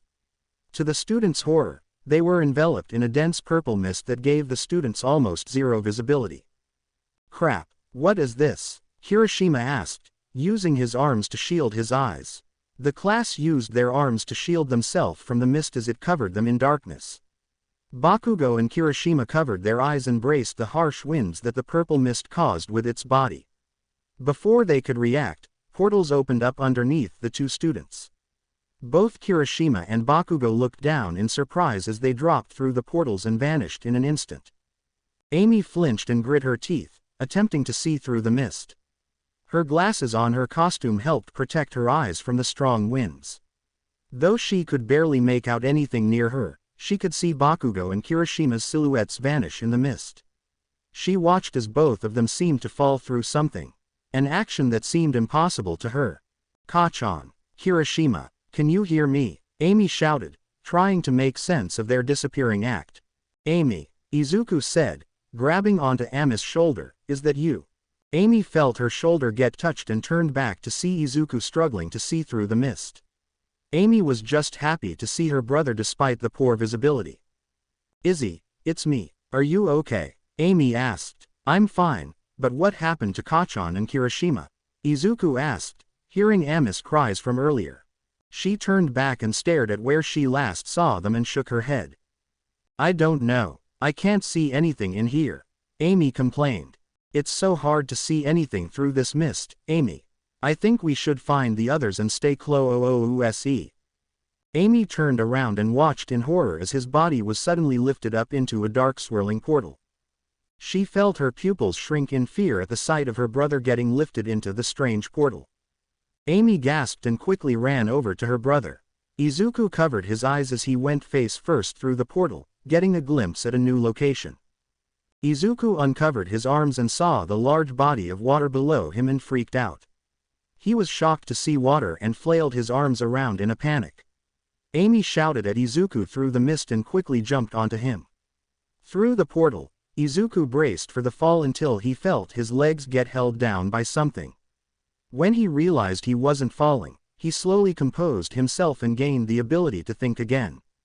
I'm not falling. But what is this? Is this some kind of teleportation quirk? Izuku thought, staring back and forth at the portal and the body of water below. Izuku! Amy screamed on the other side of the portal, desperately clinging onto Izuku's legs in an effort to pull him out of the portal. Through the portal, Izuku turned his head back at the portal and heard his sister's cries. Izuku quickly realized that Amy was the one preventing him from falling into the body of water. I can still hear her. So can she still hear me? Izuku thought. Izuku turned towards the body of water and gathered as much info as he could. He could see in the distance a boat along with a water slide near the edge of the water and quickly theorized his location. Is this the flood zone? Izuku thought. Izuku! Amy screamed through the portal, getting Izuku's attention. Izuku looked back up at the portal and started to shout. Amy, can you hear me? Izuku shouted, hoping she'd hear his voice. Amy struggled to hold on to her brother through the harsh winds and poor visibility. She held onto her brother's legs and tensed her muscles. She heard her brother speaking through the portal and barely heard him through the wind and distortion. Sort of, she replied, desperately trying to pull her brother back out of the portal. Amy, hold on to me. I think this guy's quirk can teleport us. I'm above the flood zone. Izuku shouted. You are? Amy asked, feeling herself straining. Within the darkness, the purple misty villain peeked inside and noticed Amy desperately trying to pull Izuku out of the portal. The mist's eyes flashed and grew twice its size, expanding to fill the darkness. Amy strained and struggled to keep a hold of Izuku and ignored the growing distorted sounds around her. The misty villain watched with mild amusement at the girl's attempts to pull the boy out of his portal. He was tempted to close the portal on the student but didn't want to get blood on his mist. Having enough fun, he narrowed his yellow eyes and approached the struggling girl. How annoying. You're trying to save your fellow student. That simply will not do. The villain said, staring at Amy. Amy opened her eyes and noticed the villain's piercing yellow eyes staring at her. She gulped and suddenly felt like she was standing on nothing. Her eyes widened when her body started to fall. Amy was surprised by the sudden drop and clinged harder onto Izuku's legs. She gasped and stared down at her legs and noticed half her body was inside another dark swirling portal. Izuku, I'm falling, Amy said, feeling her grip on Izuku lessen. Amy, Izuku shouted, feeling his legs slip out of Ami's grip. Izuku, Amy screamed, losing her grip on Izuku. Izuku screamed in fear as his whole body fell through the portal and braced himself for the hard landing into the lake. The portal closed behind Izuku as he fell into the water. Amy closed her eyes and screamed as her body fell through the portal and felt the air change around her. She flailed her arms and legs around in a panic as the realization kicked in. She composed herself and controlled her descent as best she could and looked down. Opening her eyes, she was surprised to see the whole city around her was burning up in flames. Ami's eyes widened at the sight of the burning city and screamed again. Looking around her surroundings, she was falling past burning buildings. Flipping over midair, she stared down and saw the streets below and screamed. Wherever she was falling to her death. She felt her heart start beating rapidly and her stomach churned. Amy tried to think of something she could do to save herself and panicked. What am I gonna do? What am I gonna do? She screamed. Her mind went into overdrive as flashes of her life went through her eyes. She thought of everyone in her life, even the classmates she had just met. Thinking about them caused her to remember what she did at the fitness tests. Amy stared at the ground and activated her quirk in midair. Please don't kill me. Please don't kill me, Amy thought, feeling the flames inside her body enter her mouth. She opened her mouth as wide as she could and unleashed a large blast of fire. The fire traveled 50 feet and burned the ground beneath her. The flames flying out of her mouth slowed down her fall as she fell. She pushed on and continued using her flamethrower until she had landed on her chest with a painful thud. Amy hit the ground hard and groaned. She flipped over on her back and realized she was laying in a pool of fire. Amy was relieved to be fireproof, but quickly felt her body dehydrate even faster. She inhaled and quickly extinguished the flames around her and swallowed. She took another breath of air and felt smoke fly out of her mouth.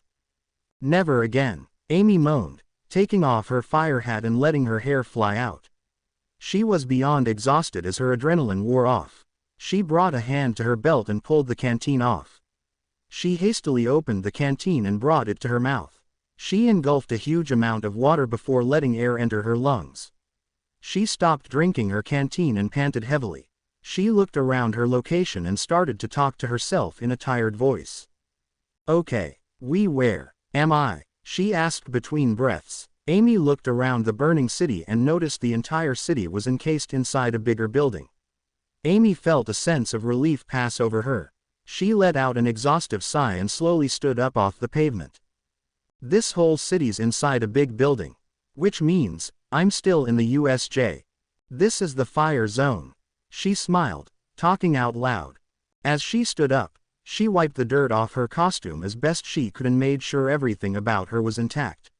She felt around her body and was happy to see nothing was injured. Though her chest was in a little bit of pain from landing front first into the street.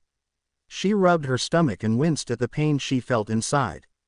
The life or death situation she faced entering the city had caused her to activate her quirk and use up more of her flame than she had hoped. She groaned, grabbing the lighter off her belt. She looked at her lighter and brought a smile to her face. At least I have you, Amy said, flicking the lighter on. She inhaled and let a small bit of flame enter her mouth. She swallowed the flames and flicked her lighter, putting it away. As she put the lighter away, she started to think back to what had happened. Thinking about Izuku caused her to gasp. Izuku, I hope you're okay, Amy thought. I think this guy's quirk can teleport us. I'm above the flood zone. Izuku's voice rang out through her mind. I've gotta get out of here. Find the exit out of this building and get to the flood zone and find Izuku. Amy thought, nodding to herself. She looked around the burning city and looked in the distance. But where's the door? Amy thought, unable to find the exit. She sighed and continued thinking about what to do. She thought about what the shadow guy said and realized something. I'll scatter you across this facility. To meet my comrades, and your deaths. The shadow villain said in Ami's mind. The words caused Amy to stop thinking. She let out a gasp as the realization had struck her. That shadow guy teleported us so we'd be easier prey. But that could only mean. Clang, clang. Ami's eyes shrunk at the sound, feeling her breathing abruptly stop. Goosebumps traveled through her body after hearing the clanging sound behind her. Her heart was beating faster than it was before. She could hear the sound of metal scraping metal behind her and hesitated, turning around. Coming to her senses, she slowly turned around and made eye contact with the source of the clanging. The man approaching her had blue skin with 4 arms that each carried a katana. The man's face was covered by a skull mask that only showed the man's eyes. Murderous intent was plainly visible on the man's eyes. Ami's eyes widened at the sight of the villain. Flashbacks of the sludge villain entered her mind. She felt the same fear she had felt upon first seeing the sludge villain. The sludge villain's laugh echoed through her mind as she stared at the villain. That's a cute outfit, little girl. Daddy want you to be a firefighter. The villain mocked, causing the other villains to laugh behind him. Amy felt her fear intensify as more villains appeared behind the 4-armed villain. A larger villain came into view behind the sword villain and cracked its knuckles. The larger villain was muscular and had a charcoal black skin that looked like obsidian. Saw the light show you made coming here. So your quirk is fire, huh? That won't matter with me. The obsidian villain said. The cracks in the man's skin lit up an orange color. Hey, save some for the rest of us, non-fire users. Another villain grinned, his fist lighting up in a yellow light. Amy looked at the three villains and gulped, taking a few steps back. The villains noticed her backpedaling and smiled. What, you scared, girly? The villain asked. Amy stared at the villains and felt nervous. Real villains were approaching her. And there was more than one. She grit her teeth in fear and thought about her situation. This is it, Amy. No one to save you now. No heroes. No teacher. No Bakugo, she thought, thinking back to what he did to get her out of the sludge villain's way. You're all alone, with real villains staring you down. Villains that are ready to kill you. Amy thought, gulping in fear. Thoughts of her friends went through her mind as she stared at the villains. She clenched her fists and tightened them, catching the attention of the obsidian villain. Amy narrowed her eyes and composed herself. No, don't be afraid, you're better than that now. You're not afraid to use your quirk anymore. Amy thought, feeling flames rise up into her mouth. The obsidian villain and the others around him noticed smoke coming out of her mouth and readied themselves. So you still got a bit of fire left in you. The villain laughed. Fire quirk or not, it doesn't matter. I'll still melt you down. The villain exclaimed, raising his hands. Amy raised her fists and glared at the villain. The villain's hands cracked open and glowed red. Amy watched with anticipation as the villain's hands glowed brighter and brighter.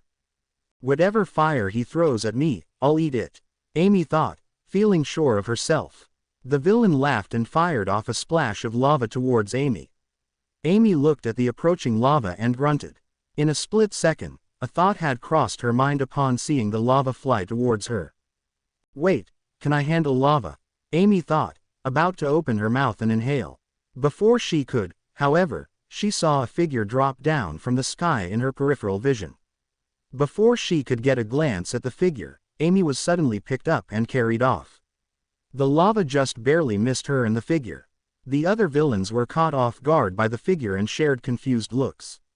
The obsidian villain groaned in frustration at the escaping figure and faced the other villains. There's another kid in this damn city. Find them, the villain shouted, flames rising off his back. Amy watched as the figure carried her and jumped off multiple platforms and reached an alleyway a couple streets away from the other villains. Amy swallowed her flames and instantly recognized the person carrying her. Ojiro, Amy said, receiving a nod from the student. Yeah, it's me, Ojiro said, stopping in the alleyway. You're here, too, Amy asked, thinking she was all alone in the fire zone. Ojiro put her down and clenched his fists. He kept a defensive stance ready for a possible surprise attack. When I got teleported here, I grabbed a street light and saved myself. When I landed, I saw the portal and saw you using your flames to stop yourself from falling. He explained, looking around the alleyway. He looked up at where they came from and heard nothing but burning flames. That villain teleported us so easily. You heard what he said before, right? Ojiro asked. Amy nodded in response and recalled the words the villain used. It's a pleasure to meet you. We are the League of Villains. I know it's impolite, but we decided to invite ourselves into this haven of justice to say hello. And besides, isn't this a fitting place for All Might, the symbol of peace, to take his last breath? The shadowy villain asked, threateningly. Amy shivered at the thought of the intimidating shadow man. She remembered how terrifying it was to make direct eye contact with its piercing yellow eyes. That shadow guy brought all these villains to kill All Might. He separated the class so we'd be easier to kill off. But, wait, if he wanted to kill us fast, then why would he send me, of all places, to the fire zone? Amy thought, attempting to put herself in the villain's head. They must not know what our quirks are. So they teleported us all randomly. Ojiro guessed, walking towards the end of the alleyway. Oh, that makes sense. I mean, they didn't even know Aizawa was gonna be here. So, how would they know who we are, right? Amy asked, getting a nod from Ojiro. That's what I was thinking, too. I think I saw Iida grab a couple students out of the mist before I got teleported here. So I hope not everyone's dealing with villains right now, Ojiro said. Me, too. Amy nodded in agreement. She clenched her hands and frowned. Her concerns immediately went to Izuku. She prayed that he was okay in the flood zone. What was going on now was so far away from what she had imagined only an hour ago. Her mind switched to one for all in Izuku and gulped. She hoped Izuku wouldn't have to use one for all on living people without more practice, but that seemed unlikely now. I really hope you know what you're doing, Izzy. She thought, hoping he'd have a plan. His smile and serious attitude flashed through her head. Amy felt a new feeling pass through her. One that assured her that Izuku would be okay. She tightened her grip and took on a serious face. I have to get to him. If we're together, then maybe we can help Aizawa, too. Izuku was always the planner. Amy thought, feeling herself smile. She returned to reality and watched Ojiro take slow steps towards the entrance of the alleyway. It would be a lot safer if we were in a group again. We've got to find the exit out of this place. Then we can go look for the other students. My brother, Izuku, said he was in the flood zone. So we should try and head there. Amy said, coming up with a plan. Ojiro listened to Amy and poked his head out to the street. Getting out of here is going to be difficult with those other criminals around. Ojiro said, scanning the street. He got a look at the streets and made a mental note of everything. Ya see any of them? Amy asked, slowly walking up to Ojiro. No, not yet, but they saw where I carried you off to. So they must be coming this way. Ojiro said. Then we should probably get out of this alleyway. Amy suggested. Yeah, the city streets are in grids like the entrance exam. If we follow the streets, we'll hit the walls in a few minutes.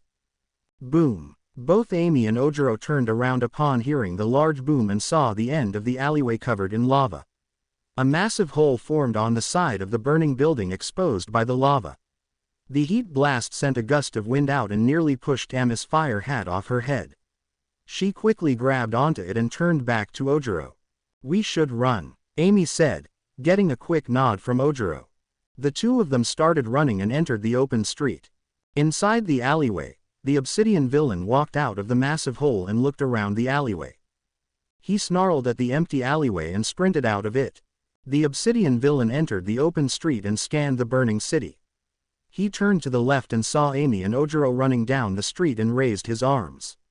The obsidian villain grinned evilly as he fired off a line of lava from his hands. Ojiro and Amy ran as fast as they could down the streets and saw the shadow of the approaching lava. Amy looked up and saw the lava and gasped.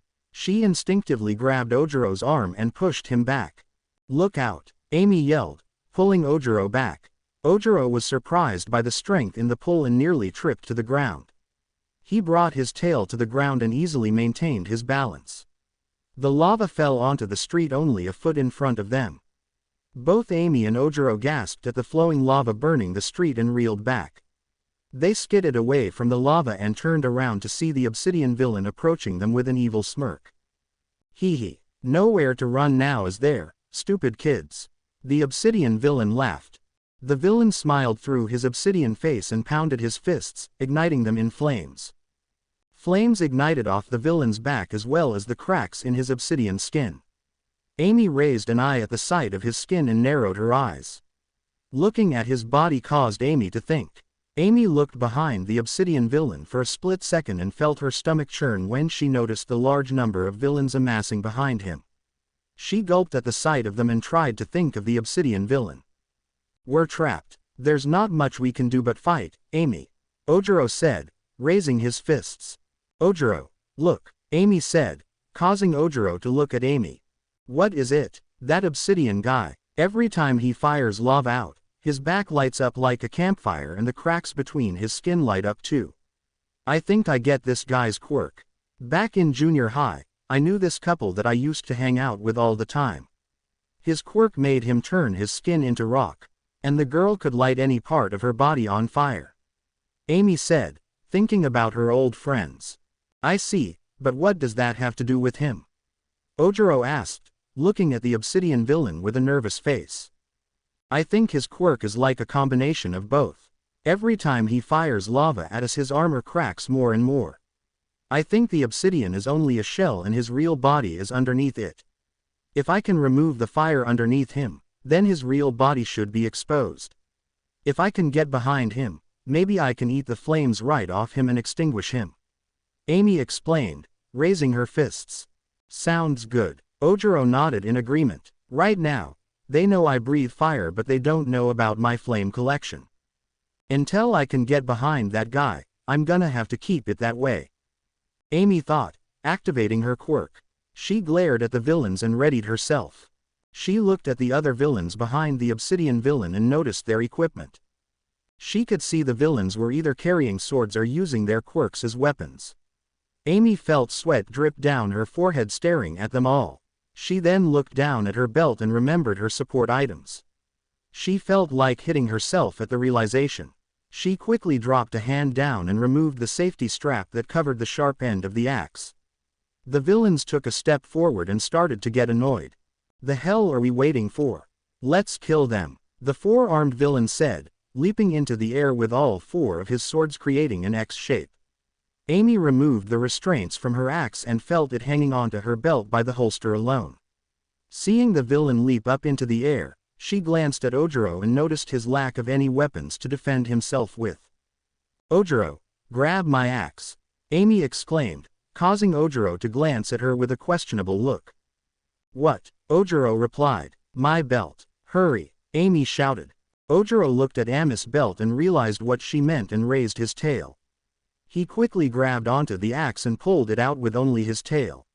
Seeing the villain approach him, Ojiro leaned back and extended his tail forward and blocked the attack with the axe, preventing the swords from stabbing his chest. The four swords' impact against the axe created a loud clanging sound. The villain glared at Ojiro and jumped back, leaping onto the street. That tail of his held me back. Is that thing all muscle? The villain guessed, surprised that Ojiro managed to hold his assault back with just his tail. It's just a tail. You can still cut it, the obsidian villain said. Right, it'll look nice mounted on my wall, the villain said, smiling sadistically. Kill them, the obsidian villain commanded, glaring at Amy. Amy glared back at him and pulled out her other support item on her belt.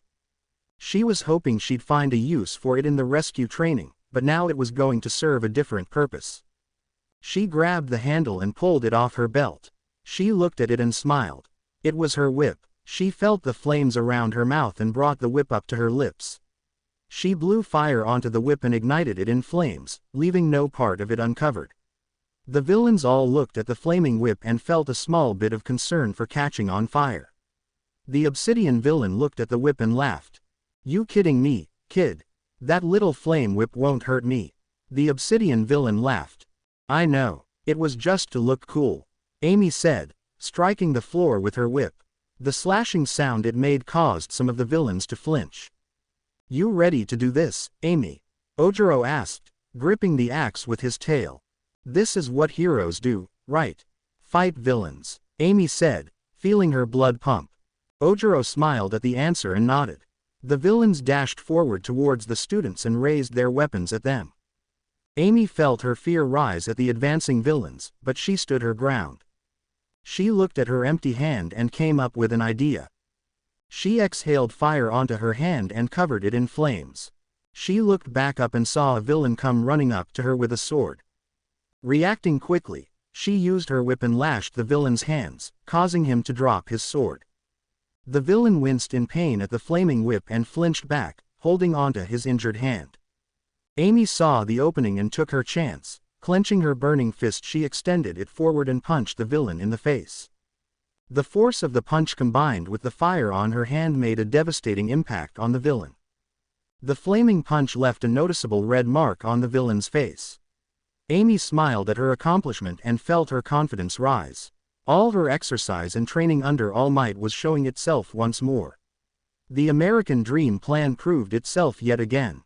Her punches hit harder than most thanks to her fireproof skin. The villain fell to the ground unconscious, surprising many of the other villains around them.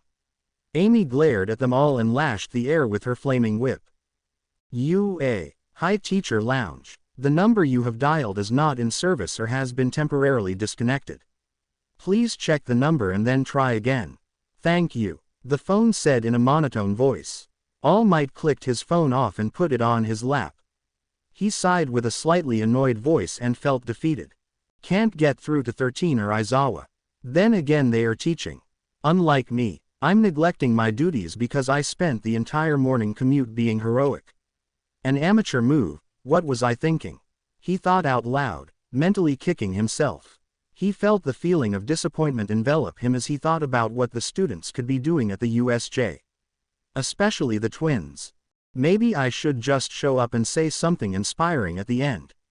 Yeah, I can get a good 10 minutes out of my hero form. All Might said, feeling himself crack a smile. He felt motivated again and flexed. He strained a little, feeling the pressure from his injury hold him back. He pushed on and felt his body bulge out into a huge display of muscle. He stood up with a strained smile and slammed his foot on the ground victoriously. Time to join my stew, he interrupted himself in the middle of his motivation and coughed blood. Almost on cue, the door behind him slid open, causing All Might to quickly turn and face the new person. Or animal. All Might looked at the door and saw the short animal look up at him with a smile. Its innocent, happy voice revealed its identity. Hold your horses, he said, warning All Might. All Might looked at the animal and grunted nervously at him. Hello, Nezu, sir. That's me, the one who could be a mouse, or a dog, or a bear, though the only important thing is, I'm the principal. Principal Nezu said, introducing himself. All Might smiled at the principal with a nervous expression and crouched down as best he could. Your fur looks especially well groomed and glossy today, sir. All Might complimented. The secret is keratin. I'm not sure that humans can get this kind of lustrous shine. But we can talk about grooming later. Look at the news. Shall I read it to you? It says you resolved 3 incidents in just 1 hour. Principal Nezu stated, showing All Might a newspaper. All Might sped through the newspaper and groaned nervously at the headline. The fault mainly belongs to the ruffians who still cause trouble in the city despite you being here. But you also have to learn not to react every time you hear of an incident. You haven't changed in all these years. You've always been proactive, only now your heroism must be limited due to your injury. Plus you've also got the added work of training one for all's successor. Nezu said, walking up to All Might. All Might listened to Nezu's words and felt his timer shorten. As he paid attention, his hold on his muscle form slowly faded, causing his body to smoke. You insist on remaining the symbol of peace, and the only way you can justify staying out of the spotlight is by teaching. That's why I gave you this job. Oh dear, you're smoking, that can't be good. Nezu said, looking at All Might. All Might lost hold of his hero form and returned to the weakened skeleton form. It looks like you need to stay here in the lounge and relax a little while longer. Nezu said, walking up to a couch. The other teachers will understand. They're more than capable, but now that you are a teacher here, All Might, I really do wish you'd prioritize your students over your hero work. They deserve it. After all, there are plenty of other hero agencies working throughout the city. Nezu said, getting comfortable on the green couch. Yeah, you're right, Principal. So I was gonna head over to the USJ and make an appearance now actually, if you don't mind. All Might said, hoping for a chance to escape. Even if you went now, you'd have to return almost right away. So you might as well stick around and listen to some of my teaching philosophies, they could prove to be useful. Nezu said, pouring tea into a cup.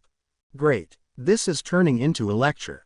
All Might thought, not wanting to stick around and listen to Nezu. Here. Drink up, Nezu offered, sliding a cup of tea to All Might's side of the table. He's always so long-winded whenever there's tea involved. And I'm still a little concerned I couldn't get in touch with 13 or Aizawa. All Might thought, feeling a bit concerned by the silence. Let's start by discussing combat Pettigokai as viewed through the lens of ethical quirk use. Nezu said, happily. Yeah, you haven't changed much all these years either, sir. All Might said. USJ entrance. Shoji listened to all the sounds inside the USJ. As long as it was making noise, Shoji could hear it with his multi-arms.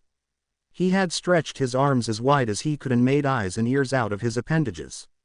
He could hear the explosions and aggressive shouting in the ruins, ice forming in the landslide zone, crying in the flood zone, and the sounds of combat within the fire zone, mountain zone, and the windstorm zone.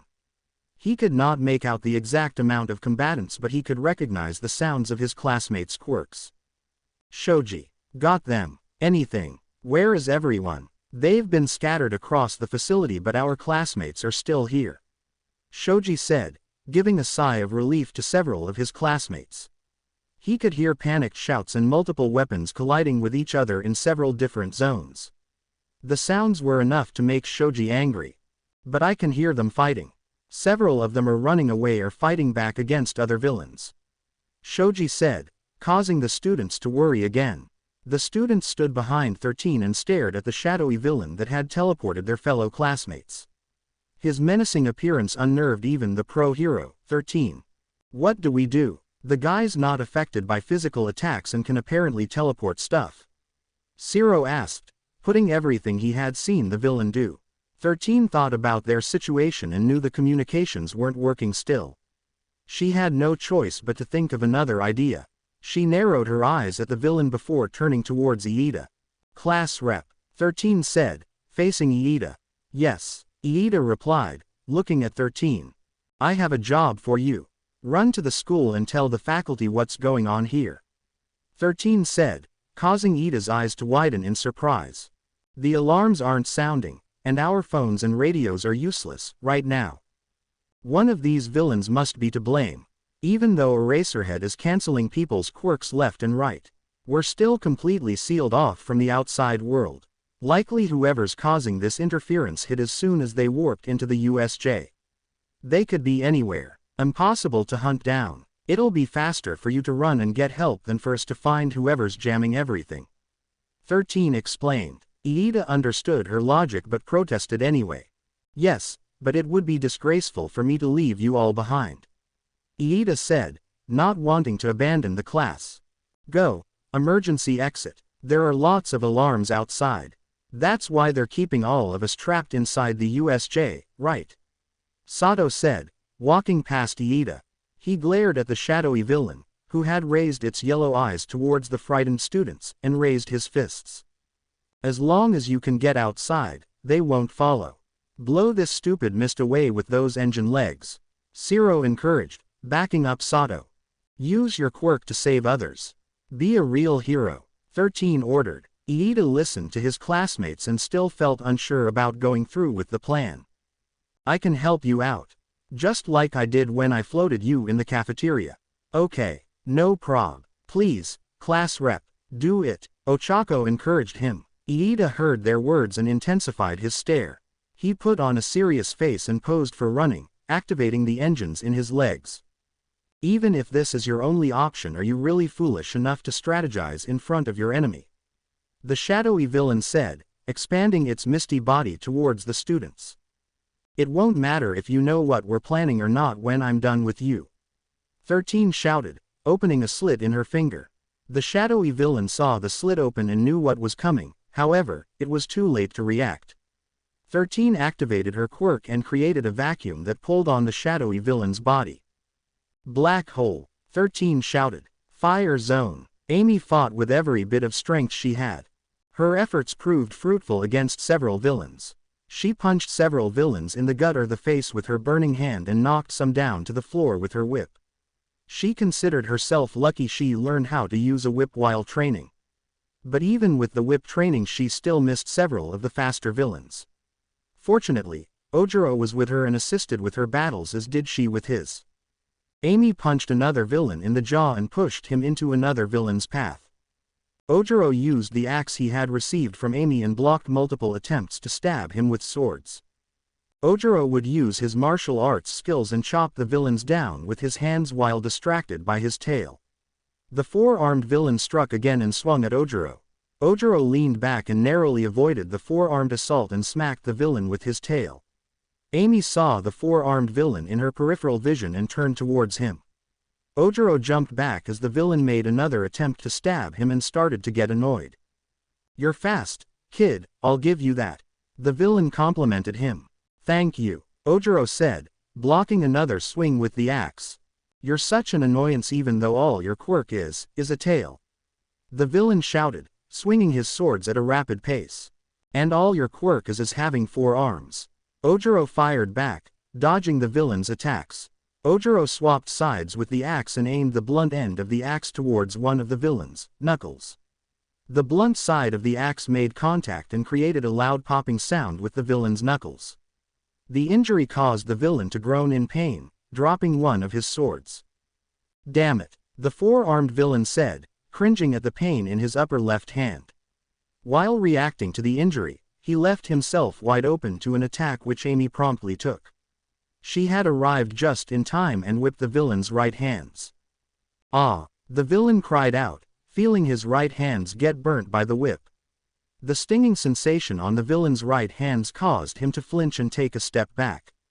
Ojiro took his chance and narrowed his eyes. He jumped high and pulled a front flip off midair. The villain was surprised by the gymnastic move and got slammed in the face by the entire weight of Ojiro's tail. The impact broke the villain's nose, making it bleed profusely. Ojiro took a few breaths as the villain fell to the floor, unconscious. When he realized the four-armed villain wasn't getting up, he took a deeper sigh of relief. He glanced at Amy and gave her a thumbs up. Amy smiled back and nodded, unaware of her surroundings. Hanging on top of the light post above the two students, was a camouflaged villain ready to pounce. He saw his chance to take out the girl and pulled out a dagger off his belt. Amy was unaware of the sneaky villain and dropped her guard. The hidden villain lunged off the light post with its dagger facing down towards Ami's head. Ojiro looked up above Amy and saw the villain falling towards Amy. His eyes widened and he instantly sprung into action. He leapt up towards the villain and spun his body 360 degrees and smacked the villain right in the chest with his tail. The villain groaned before flying into the entrance of a burning building, breaking the door face first. Amy turned around and saw the unconscious villain's body half exposed on the door and gulped. She looked at Ojiro and gave him an appreciative smile. "Thanks," Amy said. Ojiro nodded before seeing another villain come running up behind Amy with its giant obsidian fist raised. "Look out," Ojiro shouted, pointing behind her. Amy could hear a large swinging of air behind her and quickly ducked, narrowly dodging a hit to the back of the head by the obsidian villain. Amy turned back around and instinctively let out a blast of her flamethrower at the obsidian villain. The flames impacted the villain's face, much to his annoyance, and obscured his vision. The fire left no marks on his face as he was burned. Amy noticed the flame's ineffectiveness and stopped breathing fire, making eye contact with his annoyed expression. She immediately remembered who she was fighting. Fire quirk, right? Amy laughed, nervously. Amy stepped back and attempted to whip him only for the obsidian villain to grab the end of the whip. He grumbled in annoyance and yanked the whip towards him, pushing Amy to the ground. Amy yelped as she was brought to the ground and winced. The obsidian villain glared down at Amy and lifted his foot off the ground. She saw the foot and rolled to the side, dodging its hard impact on the cement road. She let go of her whip and rolled back, standing up with fists raised.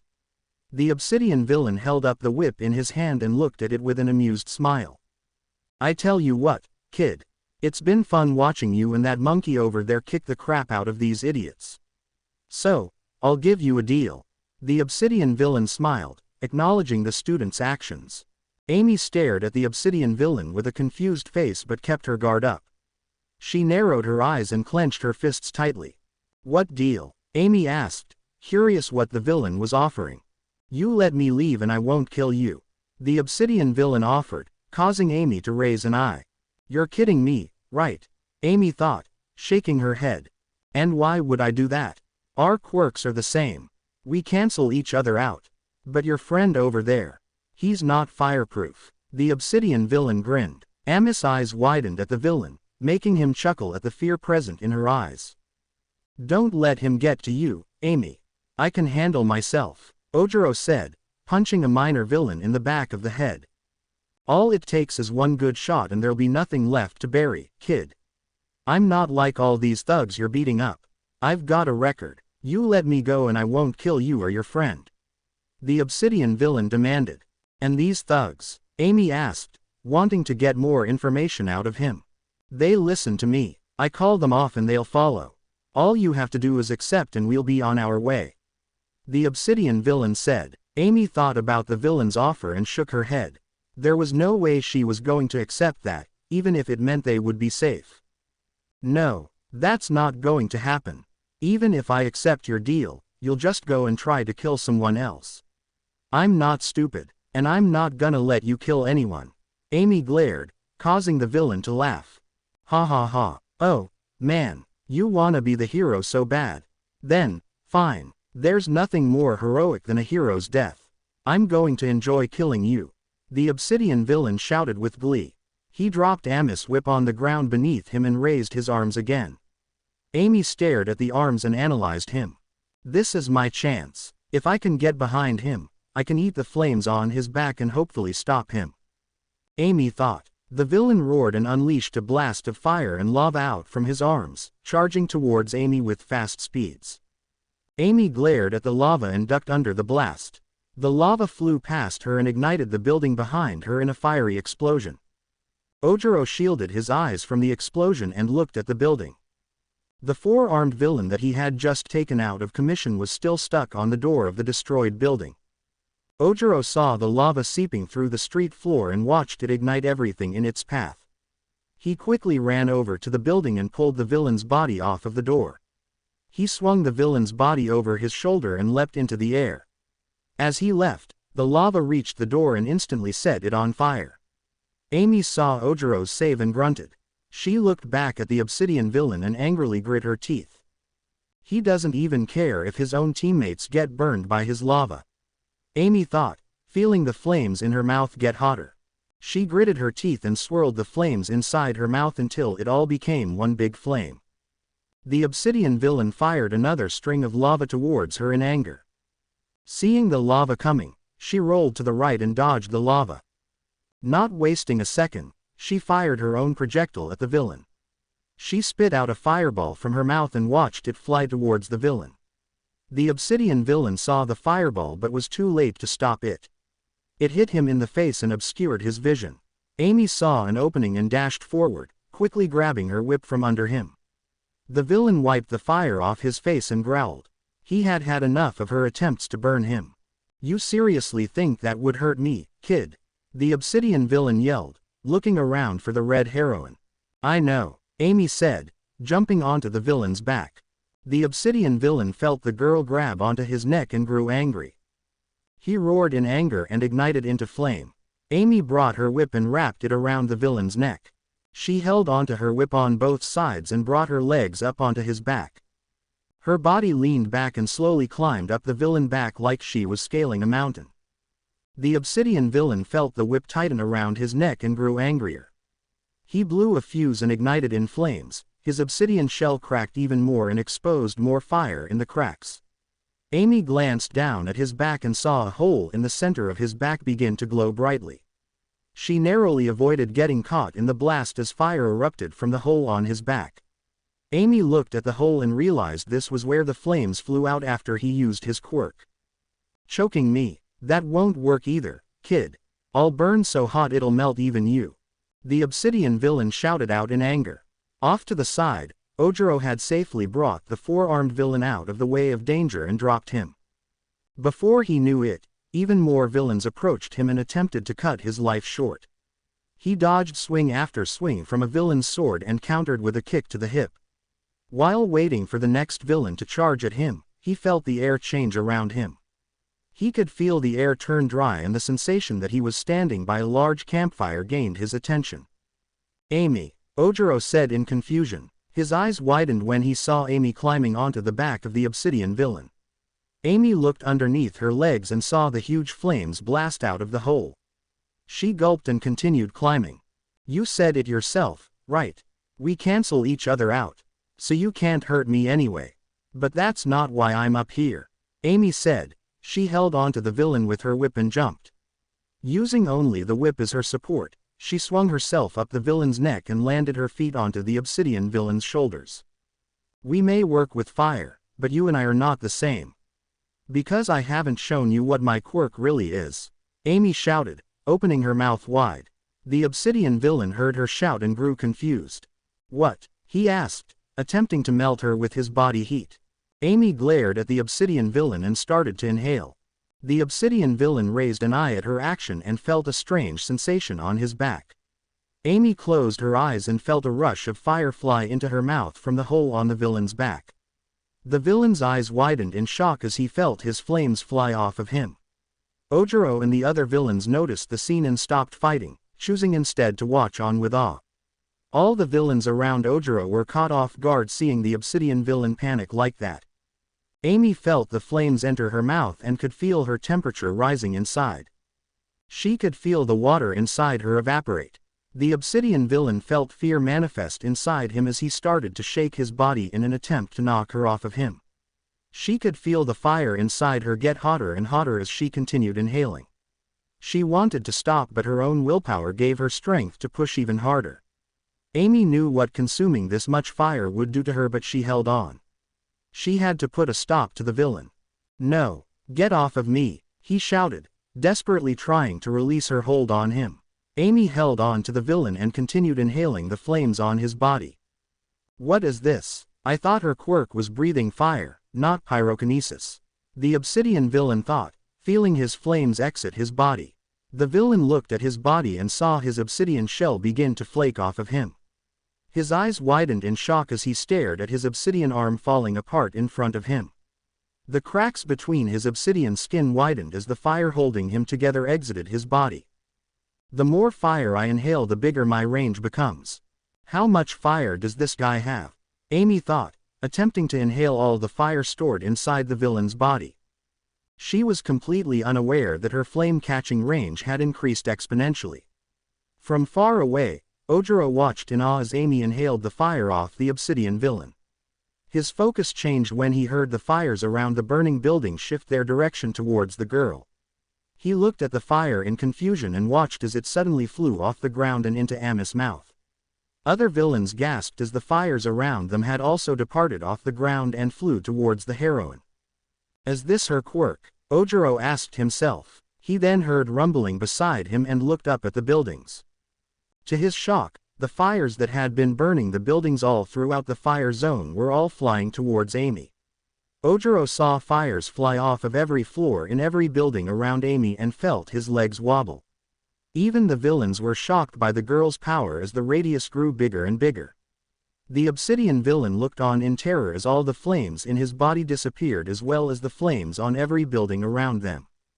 "No, no, no, this isn't happening," he thought. As he witnessed his defeat, the whip attached to his neck cracked the obsidian skin and broke through. He gagged as the whip started to choke on his actual neck.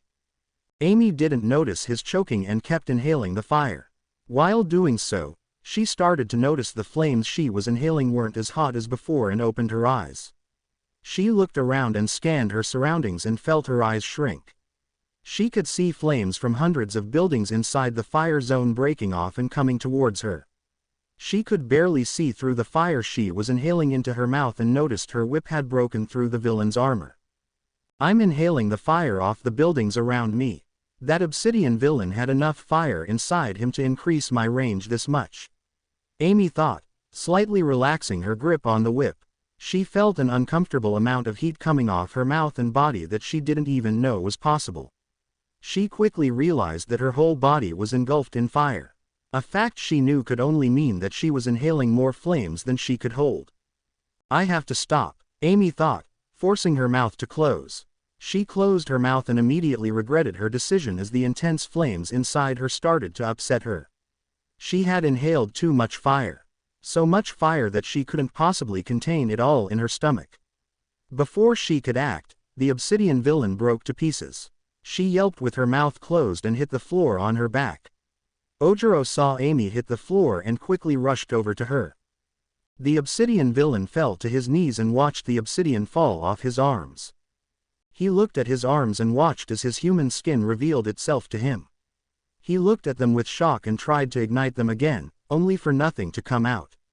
He started to hyperventilate as he desperately shook his arms in an attempt to catch on fire again. When he realized he wasn't catching on fire, his anger turned into rage. He screamed as loud as he could muster and stood up. Ojiro was surprised to see him standing and ran towards him. "No, what the hell did you do to me?" the obsidian villain screamed, turning around. The villain glared at Amy and paid no attention to the pained expression on her face. Ojiro saw the villain walk towards Amy and picked up his pace. You think I'm done fighting? I may not be able to use my flames right now, but I can still choke you to death. The man shouted, causing Ami's eyes to widen. She squirmed on the floor and tried to crawl back, but she couldn't find the strength to move. The fire inside her had increased her weight and activated all the alarms in her body. The villain took notice of Ami's inability to move and grinned sadistically. Can't run now, can you? Good, because I'm not done with you, the villain said, lifting Amy off the ground with her scarf. He glared at her and ignored her fearful groans and ready to punch. I'm gonna enjoy this, you son of a bie. Before the villain could finish his sentence, Amy gagged on the fire inside and opened her mouth. The villain's eyes widened as a wave of fire consumed his vision. The impact of the blast hit him with an incredible amount of force. Within seconds, his grip on Ami's scarf was separated and he was sent flying high into the air. Ojiro looked up at the sky in shock and saw the villain fly straight through the window of a building on its 13th floor. When the villain's grip on her was lost, Amy quickly fell back onto the floor and tried to close her mouth.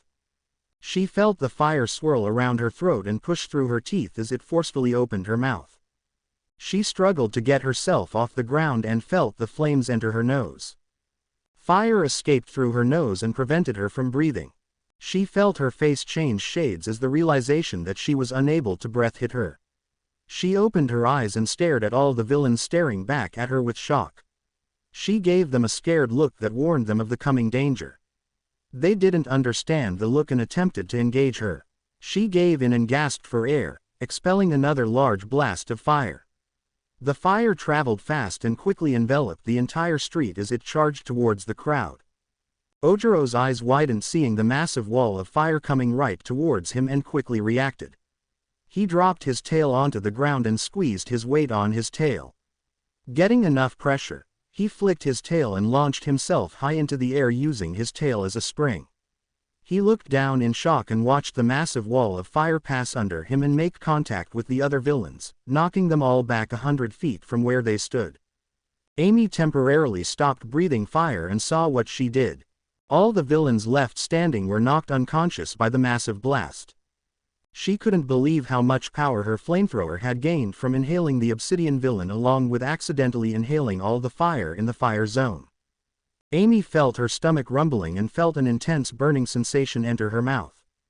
She winced at the pain she felt in her body and knew what was happening. She had inhaled more fire than she could ever think of inhaling. Eating the fire off an entire building was enough to upset her, but eating an entire burning city. This was painful. She winced and got down on her knees and wanted to cry, but the water in her body was almost gone. She looked up at the fire zone's ceiling and tried to think happy thoughts. Sparks of light exited her mouth and zapped her lips as she held in the flames. She had no idea what was going to happen next, but she knew whatever it was going to be disastrous. So in an attempt to minimize the damage she had no choice but to look up. Amy felt the scorching flames enter her mouth and screamed, letting out a huge beam of fire into the sky. Ojiro looked up at the orange beam of fire and felt his jaw drop. The beam of fire reached high into the ceiling, quickly hitting it within seconds. To Ojiro's shock, the fire made short work of the ceiling and burned through it, causing an explosion that shattered every window in the fire zone. The beam of fire exited the fire zone's ceiling and easily broke through the USJ's ceiling. The rumbling combined with the unexpected loud explosion gained the attention of every hero, villain, and student in the building. The USJ, Aizawa and the surrounding villains felt the rumbling and heard the explosion, causing them to temporarily stop fighting. Aizawa turned around and deactivated his quirk. His eyes widened in shock at the size of the beam of fire burning through the roof of the USJ. Directly in the center of the building, the young adult villain with a hand mask covering his face turned his head and stared at the fire with interest. Is that him? No, he can't make fire. Who could be doing that? The villain wondered, staring at the blast with curiosity. Up near the entrance, 13 heard the blast and stopped her black hole quirk. The shadowy villain looked up at the blast and was surprised to see concentrated fire erupting out of the fire zone like a volcano. The shadowy villain thought of every villain inside the fire zone and knew none of them could make an orange beam of fire that big. Perhaps we underestimated the students. The shadowy villain said out loud. Among the students, Iida stared at the fire and noticed the shadowy villain was distracted. Iida pushed his glasses in and clenched his fists, closing his eyes. He took a deep breath and immediately started running. The shadowy villain noticed Iida and attempted to fight him. 13 saw the villain lunge towards Iida and reactivated her black hole quirk. The villain groaned in frustration at getting distracted and felt the intense vacuum pull him closer towards the pro-hero.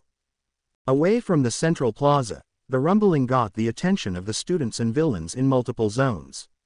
Inside the mountain zone, Yaoyorozu, Kaminari, and the earphone girl looked up at the massive fire blast in shock. Is that one of us or the villains? Kaminari asked, feeling a little concerned. I don't know, Momo replied, staring at the beam in awe. In the flood zone, Izuku, Tsuyu, and Mineta swam on the shallow end of the flood zone. They heard the rumbling and jumped in shock as the fire zone's roof exploded, revealing a blast of fire. Mineta screamed and held on to Tsuyu in fear. Izuku was shocked to see the fire erupting out of the building and analyzed it. For some reason, he had a bad feeling in his stomach. The feeling caused him to feel concern for whatever was going on in the fire zone. As he stared up at the beam of fire, one person came to his mind. Amy. Inside the landslide zone, a lone student stood above the highest point of the zone and got a view of the entire USJ. He looked at the fire zone from his vantage point and watched the massive fire beam tear a hole in the USJ's ceiling. Inside the windstorm zone, Tokiyami heard the buildings around him lightly rumbling and stared up at the ceiling. He raised his eye at the rumbling and wondered what was going on outside his zone.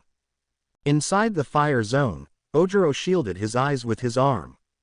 The wind force created by Ami's fireblast pushed him back. Thinking quickly, he slammed Ami's axe into the ground using his tail and held his position. Amy screamed loudly as the concentrated beam of fire escaped her mouth and flew off into the open sky. After a whole minute, the blast of fire slowly decreased in height.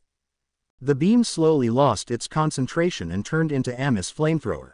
Her flamethrower slowly shrunk into her mouth and left her breathing out a puff of smoke. She stopped her screaming and gagged on the large amount of smoke coming out of her mouth. Sparks of light escaped her mouth and zapped her lips and face as she struggled to breathe. Amy took a deep breath and gagged on smoke, coughing profusely. Feeling the flames disappear, she took huge breaths of air in total exhaustion. Struggling to move, she reached for her belt and grabbed her canteen. She pulled it off her belt and struggled to open the canteen. The cap was too tight for her to open in her condition. She tried to muster up some strength but she was completely drained. She needed that water. She winced in pain as she tried to open the cap and panted heavily. About to try again, she felt the canteen get pulled away from her hand and saw Ojiro grabbing the canteen. She glanced at Ojiro with a tired, confused look and watched him open the cap effortlessly. I loosened it for you, Amy responded, struggling to laugh through her pain. Ojiro smiled and handed the canteen over to her. She happily took it from him and chugged water down her throat. Are you okay? What was that? Ojiro said, thinking back to the beam of fire he witnessed. I inhaled. Too much fire. I think. I don't know. It's really warm in here, Amy said, barely getting a word in. Ojiro looked up at the hole in the ceiling and saw daylight pierce through the USJ and light up the fire zone in sunlight. A ray of light flew down and shined on the two students as they surveyed the damage. Amy barely lifted her head up and took in all the damage she had made. Amy still felt incredibly hot from her action and started to feel sick. She needed to drink more water but her canteen was completely empty. We need to get out of here, Ojiro said, standing up. I can't, Amy said, in a tired, dry voice. What? Ojiro asked. I'm so weak, I can't move. You're gonna have to carry me, Amy said. All right, how should I carry you? Ojiro asked, unsure what to do. Carry me on your back. It'll be easier that way, Amy said. Ojiro nodded his head and crouched down. He grabbed Ami's arms and pulled her up, gently putting them around his shoulders. He grabbed her legs and slowly lifted her off the ground. Amy crossed her arms and held onto him as tight as she could given her tiredness. You ready? Ojiro asked, feeling concern for Amy. Amy looked at Ojiro with eyes half closed and a blank tired stare. Don't go so fast, and no jumping. Amy said. Ojiro nodded before feeling an uncomfortable zap sting his neck. Ami's mouth sparked out light again and flinched. Ow, Ojiro said, cringing from the unexpected shock. Sorry, I don't know what that is. Amy said, truthfully. She really had no idea why sparks were flying out of her mouth. This was all new to her. She never imagined collecting so much flames in her entire life. She thought about her beam of fire she created as she looked up at the massive hole she made in the ceiling. Feeling the sun's warmth hit her, she frowned in sadness. Today was so far the worst day of her life. And it wasn't even over yet. Flood zone. Izuku, Sue, and Mineta swam up to the water's edge and stared at the fire zone building with worry. To the left, they could hear villains shouting and yelling as they fought with Aizawa. Izuku didn't know what was happening, but he could tell Aizawa was still fighting hard. He clenched his fists and thought about what to do next. The beam of fire he witnessed blast a hole through the USJ's ceiling caused him to worry. He didn't know if the blast came from his sister, but he couldn't shake the feeling that she had something to do with it. Midoriya, look, Sue said, getting Izuku's attention. Izuku looked at Sue and saw where she was looking and followed. His eyes widened when he saw Ojiro running out of the fire zone's entrance with Amy on his back. Sue was concerned for Amy after seeing her condition, while Mineta was next to her looking at Ojiro with envy. Izuku felt his heartbeat increase seeing the tired look on his sister's face and sprung out of the water. He called out to the two students and sprinted towards them. Amy! Izuku shouted, causing Amy to lift her head up. She recognized her brother's voice and turned towards him. She saw Izuku sprinting towards them and cracked a weak smile. Is ZZY? Amy stuttered, feeling her emotions overtake her. Izuku saw the weak smile on his sister and smiled back. Tears started to fall down his eyes as he ran towards them. It's Midoriya, Ojiro said, happy to see another student. He stared behind Izuku and noticed Tsuyu and Mineta looking at them in the water. He smiled at the sight of them. He dropped his smile when he felt a nudge hit his shoulder. He glanced up at Amy on his back and listened to her. Ojiro, put me down, she said. I'll help you stand, Ojiro said, gently slipping Amy off his back. He dropped her axe off his tail's grip and raised it. He gripped her scarf with his tail and gently brought her down to her feet. He turned around and held on to one of her arms and made sure she wouldn't fall to the ground. Standing on solid ground again, Amy felt her legs wobble and shake. She tripped on her own weight but stayed held up by Ojiro's tail. Amy looked back up and saw Izuku finally reach them. He smiled at her with tears falling down his face and hugged her. Amy returned the hug as best she could and felt a little bit of tears fall down her face. Izuku held onto his sister and felt her body shaking and grew concerned. I'm so glad you're okay, Izzy. I'm so glad you're okay, Amy. I heard you screaming through the portal and I didn't know what happened to you. Izuku said, recalling the last thing he heard from his sister. He stopped himself when he heard Amy make a tired moan. Izzy, did you have to use it? Amy asked, stopping herself. Izuku knew she was talking about One for All and calmed her down. I did, but I didn't use it on anyone this time. I'll explain later. But, Amy, what about you? Are you okay? Izuku asked, feeling his sister's tears drip onto his shoulder. I don't know, Amy said, unsure how to respond. That beam of fire, it tore a hole through the USJ. Amy, was that you? Izuku asked. Amy looked at Izuku and slowly nodded her head, answering his question. Izuku wanted to ask Amy how she did that, but he could tell she was completely drained. I need water, Amy said, weakly. The water at the flood zone is drinkable. We already tested it. Come on, I'll help you get there. Izuku said, grabbing onto Ami's other arm. Both Izuku and Ojiro held onto Amy and slowly dragged her to the edge of the flood zone. Amy slowly made her way to the flood zone and heard the fighting sounds nearby. She slowly turned her head towards the central plaza and realized Aizawa was still fighting. In the central plaza, the main villain analyzed Aizawa's fighting style and noticed his hair fly up and back down every so often. The action made him curious and caused him to smile. He found a weakness. I was happy to have survived the fire zone and reunite with Izuku. But unfortunately, the fight was far from over. Dozens of buildings were leaning sideways with massive dents and holes. The massive pile of destruction made traversing through the ruins zone a literal nightmare. The two students that had foolishly attacked the shadowy villain at the entrance had to deal with this bizarre environment. Fortunately for them, the ruins zone wasn't a problem for their quirks. Katsuki Bakugo and Eijiro Kirishima teleported into the zone high in the air. Bakugo created explosions to slow down his descent while Kirishima hardened his skin and cannonballed into the roof of a building. Bakugo landed on the roof of the building and jumped down the hole that Kirishima made. The two managed to survive the fall, but the fight was only getting started. The two students were quickly flooded with an army of villains ready to tear into them. What the villains didn't realize that day was that they never should have entered the zone with the student with an explosion quirk. Explosions rocked the building as Bakugo fired shot after shot of his stored-up sweat with his gauntlet. The villains that dared attempt to attack the angry teen were instantly destroyed. Villains on the ground floor looked up at the damaged building and saw the explosions.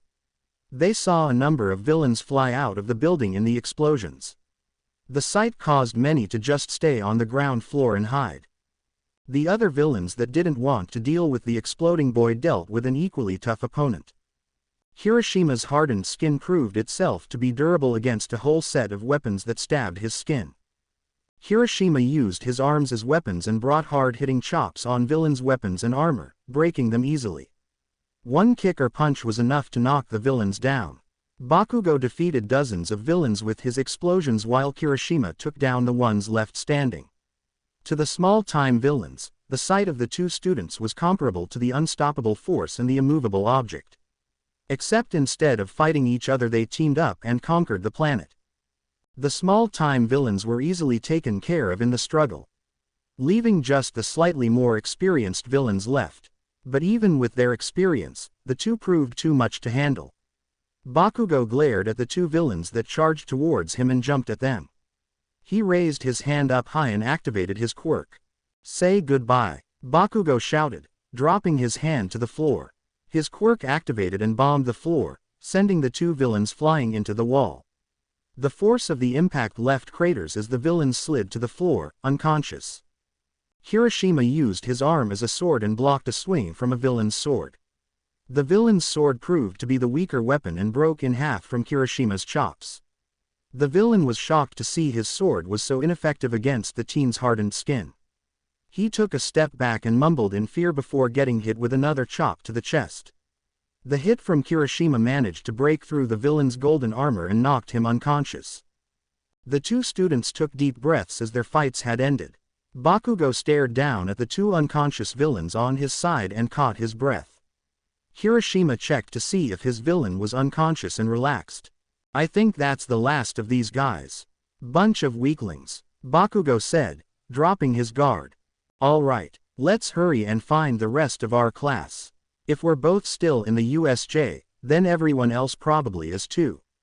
And not all of them have the offensive skills we do," Kirishima said, softening his skin. "We gotta make sure they're safe. Especially since we screwed things up when we got in the way earlier. If 13 had been able to up that villain, then we never would have been separated like that. We have to make it up to the others," Kirishima said, reflecting on their foolish assault. Bakugo listened to Kirishima's words and silently scoffed. He was also aware of the mistake he made trying to stop the villain. Bakugo thought about the villain and his teleportation quirk and narrowed his eyes. He was annoyed that the villain had managed to teleport him. He quickly thought about his condition and shrugged off his tiredness. He had to show that villain not to mess with him. While he was thinking about the villain, movement in his peripheral vision had caught his eye. Bakugo realized there was a villain camouflaged on the ceiling. He made no effort to make it aware that it was seen and answered Kirishima. "You wanna track everyone down, have fun. But I'm gonna destroy that warpy bastard," Bakugo said, wanting payback. Our physical attacks didn't hurt that guy. Come on, don't be an idiot, man," Kirishima said, annoying Bakugo even more. "Shut up. I'm gonna take him down because he's their way in and out. Bakugo shouted. The villain behind Bakugo quietly dropped down to the floor and slowly approached the student. If I cut off their escape route, they'll be stuck here and have to pay for what they've done. We'll just have to figure it out. Bakugo shouted, getting his point across. The villain slowly reached jumping distance towards Bakugo and pulled out its knife. Hope you've had fun chit-chatting. The villain said, leaping up into the air. Too bad you let your guard down. Before he could strike Bakugo with his knife, Bakugo brought his hand onto the villain's head and squeezed. He shoved the villain's head to the ground and bombed the villain's face. Anyway, if all these villains are small fries like these guys were, then our classmates can handle them. Bakugo said, staring at the unconscious villain in his grasp. That reaction time was insane. Also, since when do you act so calm and rational? Usually you're all like, die, die, die, Kirishima asked, creating a monstrous portrayal of Bakugo in his head. I'm always calm and rational, you red-haired loser. Bakugo yelled, insulted by the comment. Yeah, there you are. Kirishima smiled, recognizing the angry look on his face. Bakugo stared at him menacingly and scoffed. He turned around and headed for the exit. Go find the others if you want to. Bakugo said, tired of listening to Kirishima. Wait, hold up. I think what you're really saying is that you believe in our classmates. And that's thinking like a man, Bakugo. Kirishima said, hardening his skin. Bakugo stared back at him with an unamused glare. He continued his walk over to the exit and passed by several dozen knocked-out bodies in the hallway. His thoughts drifted as he walked down the empty stairwell down the building. Thoughts of the two people he was annoyed by most occupied his head. He remembered the last conversation he had with Habanero before entering the USJ. Kachan, please don't tell anybody. I'm begging you. Habanero's voice pleaded. Bakugo groaned at the voice in his head. He managed to keep the thought away during his fight, but now that he was safe, it was returning to him. Fine, but after this, I want answers. From the both of you. His internal voice said, I don't know what this is, Habanero, but if it's something illegal. He's dead. Bakugo scoffed out loud, thinking about his own memories. That conversation already felt like it was hours ago, yet they were only here for 30 minutes. He exited the building and groaned once more, stuffing his bare hand in his pocket. There's no way that dumbass would break the law. Bakugo thought. He raised his head up and stared up at the ceiling. He suddenly felt the ground beneath him shake. Standing his ground, he heard a loud bang in the distance and looked up. His eyes widened in surprise at the sight of a beam of fire rising up and tearing a hole in the ceiling. Behind him, he heard running and turned around. Kirishima had caught up to him and waved. Bakugo scoffed and turned back around, returning to staring at the ceiling. Kirishima looked at Bakugo and followed his eyes. His eyes widened too when he saw what was happening. The two of them watched the blast of fire until it had returned to the ground. Whoa, what was that just now? Kirishima asked. Bakugo didn't reply. His attention was focused entirely on the beam of fire. He tried to think of who could have done that and thought of only one person. He had a feeling he knew who it was. Was that Izuku? Kirishima asked, walking up to Bakugo. Bakugo saw Kirishima approach and snapped out of his surprised face, quickly returning to his standard glare. No, that beam was made of fire. Bakugo replied, clenching his fists. Fire. Hey, you don't think it was Amy, do you? Kirishima asked, feeling concern. Bakugo narrowed his eyes and scoffed. He shook his head and resumed walking. Bakugo was getting tired of underestimating the twins. If Habanero did that, then she must have been in danger. He grit his teeth and tightened his grip. Damn it, Habanero. If you die before telling me what's going on, I'm gonna kill you. Bakugo thought, feeling his anger rise up. Between the fire and flood zones, present, Amy sighed in relief as she entered the water. Ojiro and Izuku had assisted in dragging her to the edge of the flood zone's artificial lake. Sparks of light still zapped her lips as she dove her head into the water. The water was nice and made her feel a lot better after going through what happened at the fire zone. Amy made sure her nose was above the water so she could still breathe and closed her eyes. She kept her arms out of the water and reclined on the ledge. She relaxed and felt her body's temperature start to lower, much to her relief. "Are you okay, Amy?" Sue asked, swimming up to Amy. Amy gently opened her eyes and stared at Sue with a tired expression. She felt completely drained after her experience fighting multiple villains. She felt lucky. Ojiro had happened to get sent to the fire zone as well. Amy felt her head droop down her forehead and looked up at it. She took it off her head and placed it upside down on the ground. Glancing back at Sue, she realized she was waiting for an answer and shrugged. She lifted her head up and removed her mouth out of the water. "I'm okay now, but that fire zone really took a toll on me," Amy admitted, feeling her stomach start to hurt a little. "What happened in there?" Izuku asked, giving his sister a distressed look. Amy looked at Izuku as he slid back down into the water beside her. Both Amy and Ojiro wondered why Izuku was going back into the water. She made a glance toward Ojiro and hoped he would explain it for her. He caught her eyes and nodded, speaking up for Amy. "We were both sent to the fire zone from that purple guy and got swarmed by a bunch of villains. One of them had some kind of fire quirk that turned his body into a volcano. If I wasn't there to grab Amy in time, she might have been killed by that villain's lava attack." "That sounds way scarier than the villains here," Mineta said, covering his mouth. Amy glanced at the tiny purple kid and glared daggers at him. She wanted to slap the little pervert for staring at her ass, but the situation they were in called her attention away. She made a mental note to deal with Mineta later. Mineta seemed to have noticed Ami's death glare and hid behind Sue. Sue turned her head and glanced at Mineta as he did this and gave him a curious stare. She looked back at Ami's face and quickly connected the dots. Sue was surprised to learn she wasn't the only one the purple kid had harassed that day. "I have a question, too, if you don't mind," Sue asked, looking at Amy. Amy looked at Sue and nodded. "Yeah, what is it?" Amy wondered, letting Sue speak. Sue put a hand on her chin in thought and asked Amy about the beam of fire that had easily blown a hole in the ceiling. "That orange beam blew through the fire zone and tore a hole through the USJ.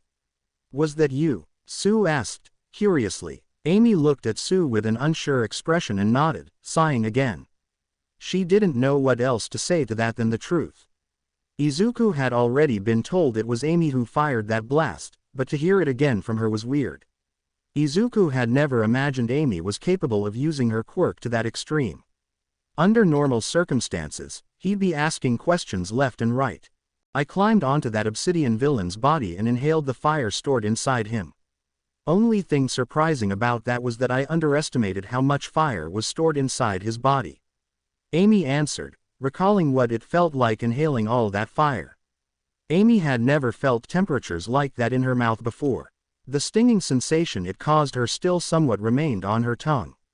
She was lucky her canteen still had a quarter of water left for her to drink immediately afterwards. "When I inhaled all the fire out of the villain, I didn't even notice my range had multiplied. By the time I noticed, there was nothing left burning in the entire zone," Amy admitted, remembering how dark it was inside the fire zone after the fires were gone. Since none of the street lights in the buildings were powered up, the only source of light entering the fire zone was the hole in the sky.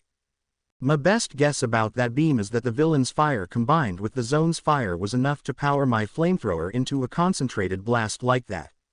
At least, that's what I can think of. I don't know what the sparks of light on my lips were," Amy answered, trying her hardest to come up with an explanation for what she did at the fire zone. "Hopefully when we get out of this, Recovery Girl can take a look at you." "Ribbit," Sue said, making Amy feel slightly better. Amy didn't like it, but she was having doubts about their safety. She was honestly worried about all her classmates' safety. The only ones she had no doubt in her mind were safe were Bakugo and Kirishima. And possibly, that other student named Shoto Todoroki. "Did you see anyone else in the fire zone with you guys?" Izuku asked, not wanting to leave any student behind. Both Amy and Ojiro shook their heads in response. "No, it was just the two of us in there as far as we knew," Amy answered. Honestly, she was positive that there wasn't any other student left inside the fire zone. Either way, It's good to see other students made it out okay. Ojiro said, happy to be reunited with 3 of his other classmates. Yeah, how'd you get out, Izzy? Amy asked, noticing the 2 broken fingers on Izuku's left arm. She slightly frowned at the sight of the purple fingers and clenched her own fingers. Izuku raised his left hand and stared at his injury. I used my quirk to create a whirlpool in the water while Mineta used the balls on his head to keep the villains stuck together.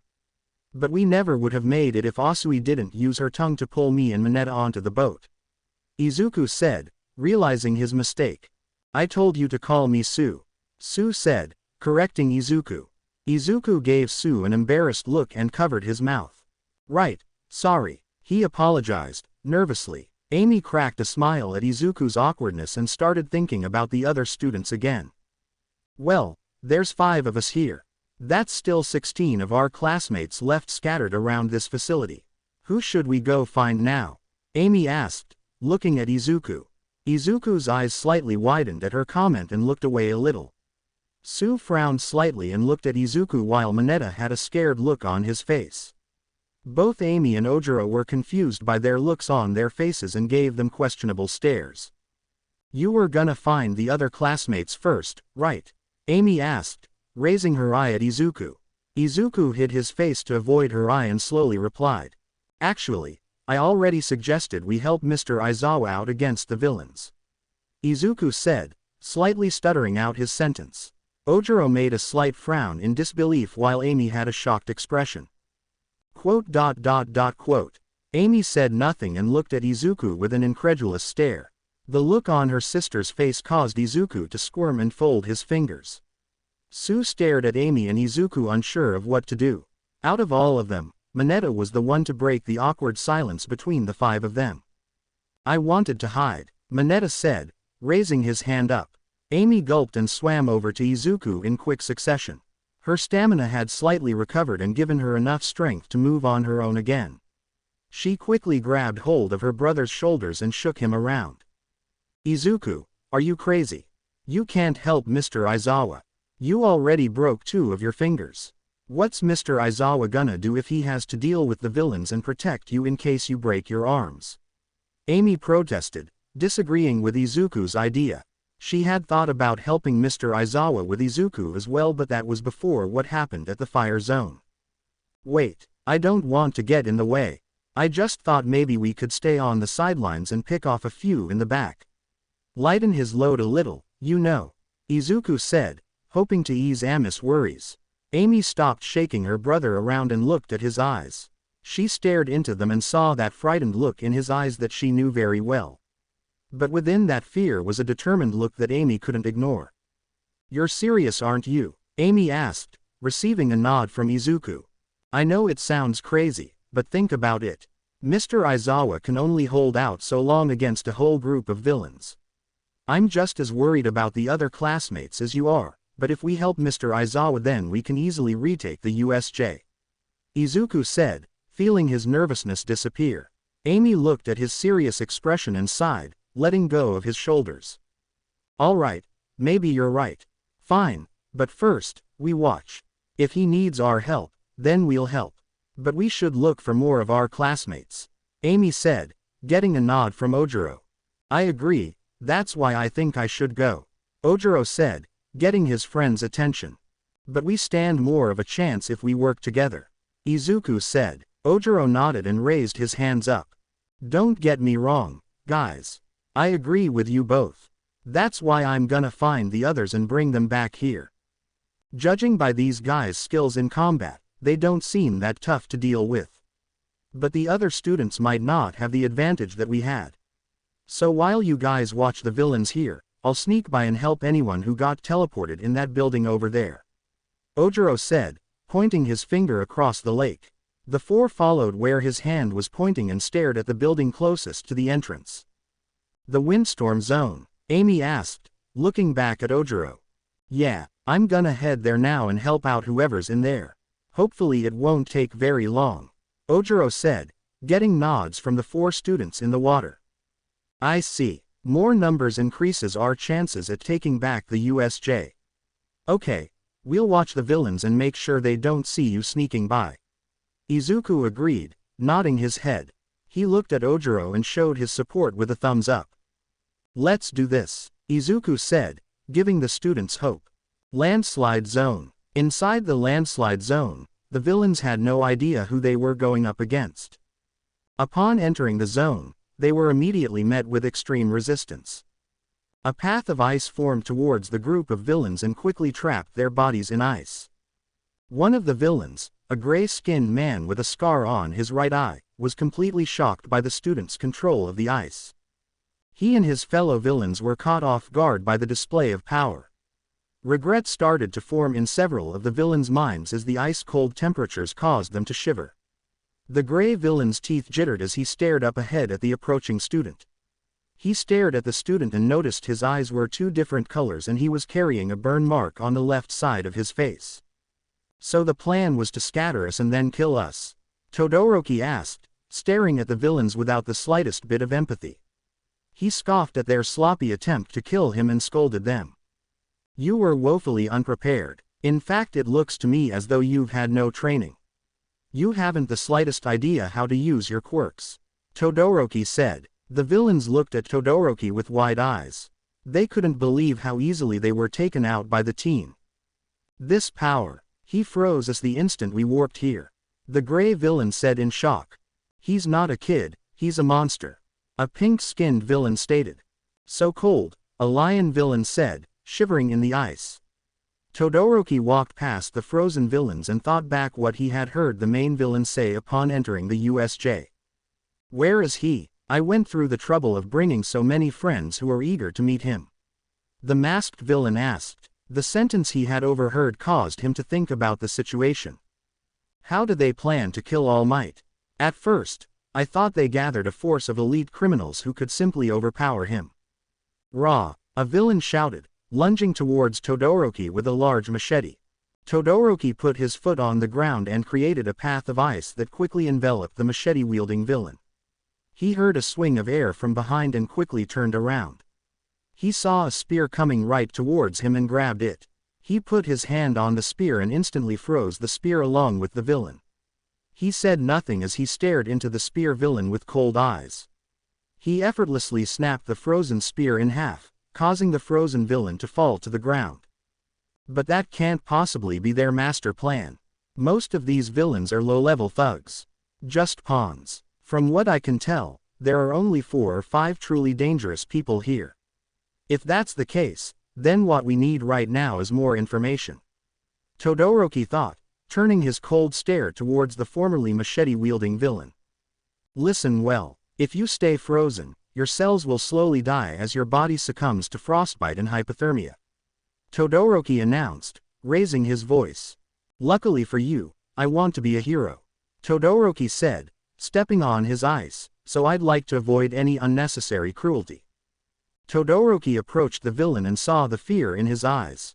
He saw tears streaming down the villain's face and narrowed his eyes.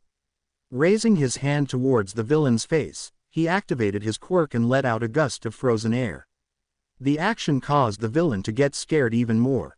But I can only do that if you tell me how to kill All Might. That's the only way you'll survive, Todoroki said, watching the villain bawl his eyes out. Central Plaza. After finishing up with reunions and resting, the 5 students had moved forward with their plan. They swam along the edge of the flood zone and used the ledge as cover to prevent themselves from getting spotted. While they slowly approached the opposite side of the flood zone, Amy felt lightheaded. She frowned and touched the top of her head, gently rubbing her scalp. While she was doing this, she realized something was missing. She stopped her swimming and felt around herself. Amy checked her belt to see if it was there and felt nothing. She let out a disappointed moan, causing the other students to stop swimming. Izuku was swimming behind her and had swam up beside her after seeing her stop. What's the matter, Amy? Izuku asked. What happened? Ojiro asked, from the front. Is something wrong? Sue asked, noticing Ami's stress. Amy sighed and nodded her head while checking her utility belt. She had to be made sure everything was accounted for. Feeling her whip and axe were still safely strapped to her belt, she shrugged once more in disappointment. A strand of her wet hair fell between her eyes while doing so. I left my fire hat on the ground back there. I can't believe I forgot it. Amy sighed, blowing air out of her mouth. The action blew the rogue strand of hair away from her face. It's okay. At least you know where it is, Izuku said, cheering up his sister. Yeah, I guess. But still, the hat completes the look, you know. Amy asked, feeling a little exposed. At least it was just a hat, Mineta said, getting a nod from Ojiro. You've had a lot on your mind. It's expected you'd forget about something, Ojiro defended, getting a nod from Mineta. Definitely. It's just a hat. Let's keep going, Amy agreed. The 5 students resumed their approach towards the other side of the flood zone. Amy still felt slight discomfort as she swam.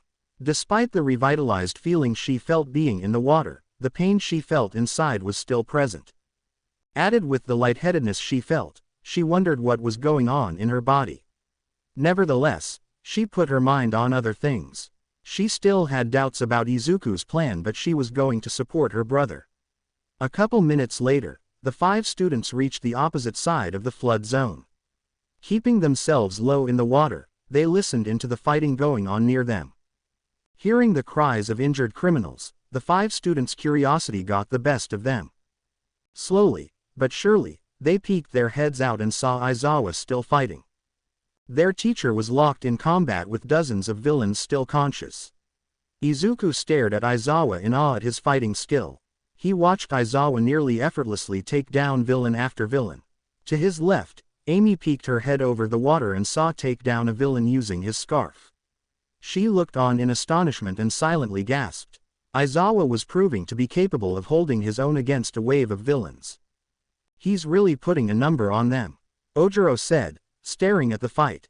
Yeah, does he even need our help? Mineta asked, attempting to convince the group to stand down. Ojiro looked at the increasing number of knocked out villains and surveyed the ground. To his left was the path that led to the windstorm zone. From where Ojiro was hiding in the water, it was a clear shot to the entrance of the windstorm zone. He thought about making a run for it then but stopped himself. He turned his head to the right and glanced at the 4 students. Izuku, how's my chances? Ojiro asked, watching the fight. The villains are trying to work together despite Aizawa canceling their quirks. And they don't seem to be taking into account their environment. They're rushing in and hoping to get lucky. But they're leaving themselves open for surprise attacks from behind, Izuku said, watching Aizawa wrap a villain in his scarf. He watched as the pro-hero grabbed his scarf and spun the trapped villain towards another group of villains. Izuku and Amy were amazed at their teacher's control of his scarf. How does he move his scarf like that? Amy asked, watching his scarf return to him. I think you're good, Ojiro. As long as you keep low and try not to make any noise, Izuku said. Ojiro nodded and looked at the villains. He clenched his hands on the water's edge and slowly lifted himself out of the water. The 4 students looked at him with worry but kept their cool. They wished him farewell and gave him words of encouragement. Good luck, Ojiro, Izuku said. Keep anyone you find safe, Amy said. I don't blame you if you're doing this to hide, Mineta whispered, getting disapproved glances towards him. Ojiro stood on the ground and kept his body low to the ground. Staring at the fight once more, he clenched his fists and turned his back on the fight. He looked at the windstorm zone and made a run for it. He kept as quiet as possible as he ran there. During the fight, Aizawa dodged a villain's fist as it attempted to punch him. He crouched down and launched his scarf at the villain's leg. The scarf wrapped around the villain's foot, causing him to trip forward. Aizawa then uppercutted the villain's jaw as he fell to the floor. He reeled the scarf back and caught his breath, letting his hair fall down. He looked to his right and saw someone running towards the windstorm zone and squinted his eyes. He immediately recognized the runner as his student and groaned. He quickly returned to fighting and thought about what he just saw. While doing this, Ojiro had jumped over the gate standing between him and the entrance. That was Ojiro. What the hell is he doing? Aizawa thought, leaping into the air. He grabbed his scarf and enveloped 2 villains in front of him. He tightly squeezed his scarf and brought the villains into each other. He landed on the ground, and reeled his scarf back into neck. He sighed as more villains came rushing towards him. No matter. As long as he gets away from here. Aizawa thought, preparing to face off against another villain. Outside the battle, the 4 students watched Aizawa keep on fighting. Amy stared at Aizawa and noticed his hair fall down every so often. It confused her as she watched the fight, but paid no more attention to it. She glanced at the 2 villains watching the fight and felt a sense of fear envelop her as she stared at them. To her left, Mineta and Sue had also noticed the 2 villains spectating the fight. "Do you see those guys over there watching?" Amy asked, getting Izuku's attention. "Ribbit," Sue replied, nodding her head. "Do you see what that weird guy is wearing? He has hands attached to his arms and face," Mineta said, looking at the 2 villains. The others nodded and squinted their eyes at the hand villain. "Weird," Amy commented. "Those 2 were the first to come through the portal. Whoever they are, I think they're the ones who came up with this idea," Izuku guessed, staring at the hand covering the villain's face. "Izzy, do you see that other guy with him?" Amy asked. Izuku looked to the villain standing next to the hand guy and noticed his head. His eyes widened at the sight of the exposed top. Whoa, is that his brain?" Izuku said, feeling disgusted. The other students agreed and had their own looks of disgust. "That's freaking disgusting," Mineta said, covering his mouth. "Something doesn't seem right about that guy," Sue said, getting Mineta to look at her with a confused face. "You think, did the exposed brain give it away?" Mineta asked. "Not that. Look at his lips," Sue said, shaking her head. She pointed at the villain's lips and caught everyone's attention. Izuku, Amy, and Mineta all stared at the villain's face and noticed his razor-sharp teeth and bizarre smile. He's had that weird smile and blank stare on his face the entire time. Sue pointed out. "Yeah, I see. It's like that guy's in a trance or something," Izuku theorized, staring at the villain's face. "It's a little disturbing," Amy commented. The main villain scratched his neck as he watched the pro-hero defeat another group of villains. In his peripheral vision, he noticed purple and stopped what he was doing. He cracked a smile behind his mask and turned. The 4 students noticed the main villain turn his head their direction and quickly ducked under the ledge. "He turned over here. Why did he turn?" Izuku thought out loud. "Do you think he saw us?" Amy asked, hoping they didn't make a huge mistake coming here. The main villain turned his head and stared at the muscular villain beside him. He raised his hand and pointed off to the opposite direction of the water. "Go over there," the main villain ordered. The muscular villain made a small squeal as it followed its orders. It turned towards the direction of where he pointed and wandered off towards its new position. The main villain then stared back at Aizawa and watched him carefully. He stared at Aizawa and cracked his neck, starting a countdown in his head. He then rushed over to the pro-hero with both hands raised. At the same time, the 4 students lifted their heads up and stared back at the scene. Their eyes widened when they saw the main villain running towards Aizawa. Aizawa noticed the advancing villain and prepared himself. "Final boss," Aizawa announced, launching his scarf towards the villain. His hair raised into the air again as he activated his quirk. First it was 23 seconds. Then it was 24 seconds. And then 20. Then 17. The main villain said, grabbing onto Aizawa's scarf. The 2 ran at each other with serious looks. Aizawa then grabbed his scarf and pulled back, elbowing the villain's chest. The 4 students looked on with smiles as Aizawa's hit connected. As Sue smiled, she noticed something was wrong and let out a gasp. Aizawa groaned as he stared at the villain. He had managed to grasp his elbow right when he had to blink. Aizawa stared at the hand on his elbow with annoyance. Then when his hair fell down, he felt a new feeling travel through his body. A sense that told him something was wrong. "It was hard to see when you were jumping around. But I found your tell. It's your hair," the villain whispered, causing Aizawa's eyes to widen. Aizawa felt his sleeve turn to dust and break apart. Then a painful sensation went through him as his elbow crusted and broke off, revealing an exposed layer of flesh on his elbow. "When it drops, it means you've stopped using your quirk. You're having to blink more often. Don't push yourself too hard now. You might just fall apart. Wouldn't that be a shame?" the villain asked. Aizawa grunted and clenched his fist. He reeled back and punched the villain's chest, pushing him off of him. He destroyed my elbow, he thought, feeling his right arm throbbing in pain. Ru, a villain shouted, getting Aizawa's attention. He saw a masked villain attempt to hit him with a ball chain and dodged it. He kicked the villain away and dodged another villain holding a flail. Aizawa grunted and held onto his injured arm, panting in exhaustion and pain. That annoying quirk of yours isn't suited for drawn-out fights against big groups, is it? Don't you think you're a little out of your element, Eraserhead? You're much better at working stealthily. You're known for surprise attacks, not fighting head-to-head. But despite knowing that, you didn't hesitate to jump into the middle of this fight. To put your students at ease. Aizawa panted heavily while listening to the main villain's speech. He quickly activated his quirk and was interrupted by the clinging of metal. He turned and quickly dodged a wild swing from a villain with razor-sharp claws. He sidestepped away and launched his scarf at the villain, wrapping his whole body in the scarf. Aizawa saw the villain with a flail attempt to hit him and jumped back. He dragged the trapped villain over and used him as a shield, taking the flail's hit for him. The villain's eyes widened as the flail hit the ground. He looked up and saw Aizawa rush up and knock him hard to the ground.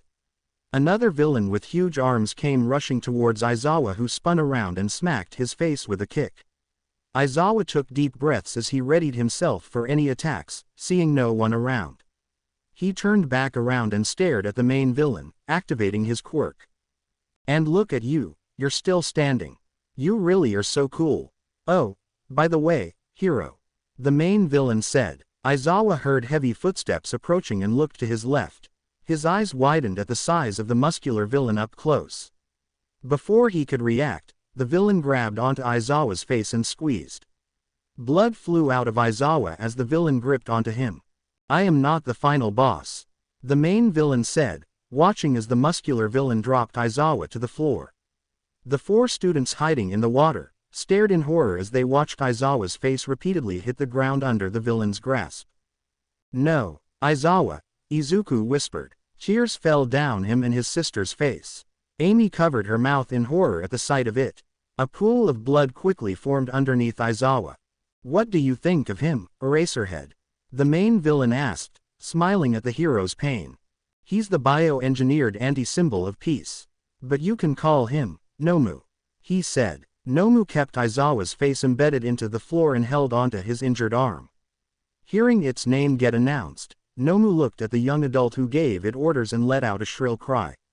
The monster's disturbing cry unnerved the four students hiding in the water.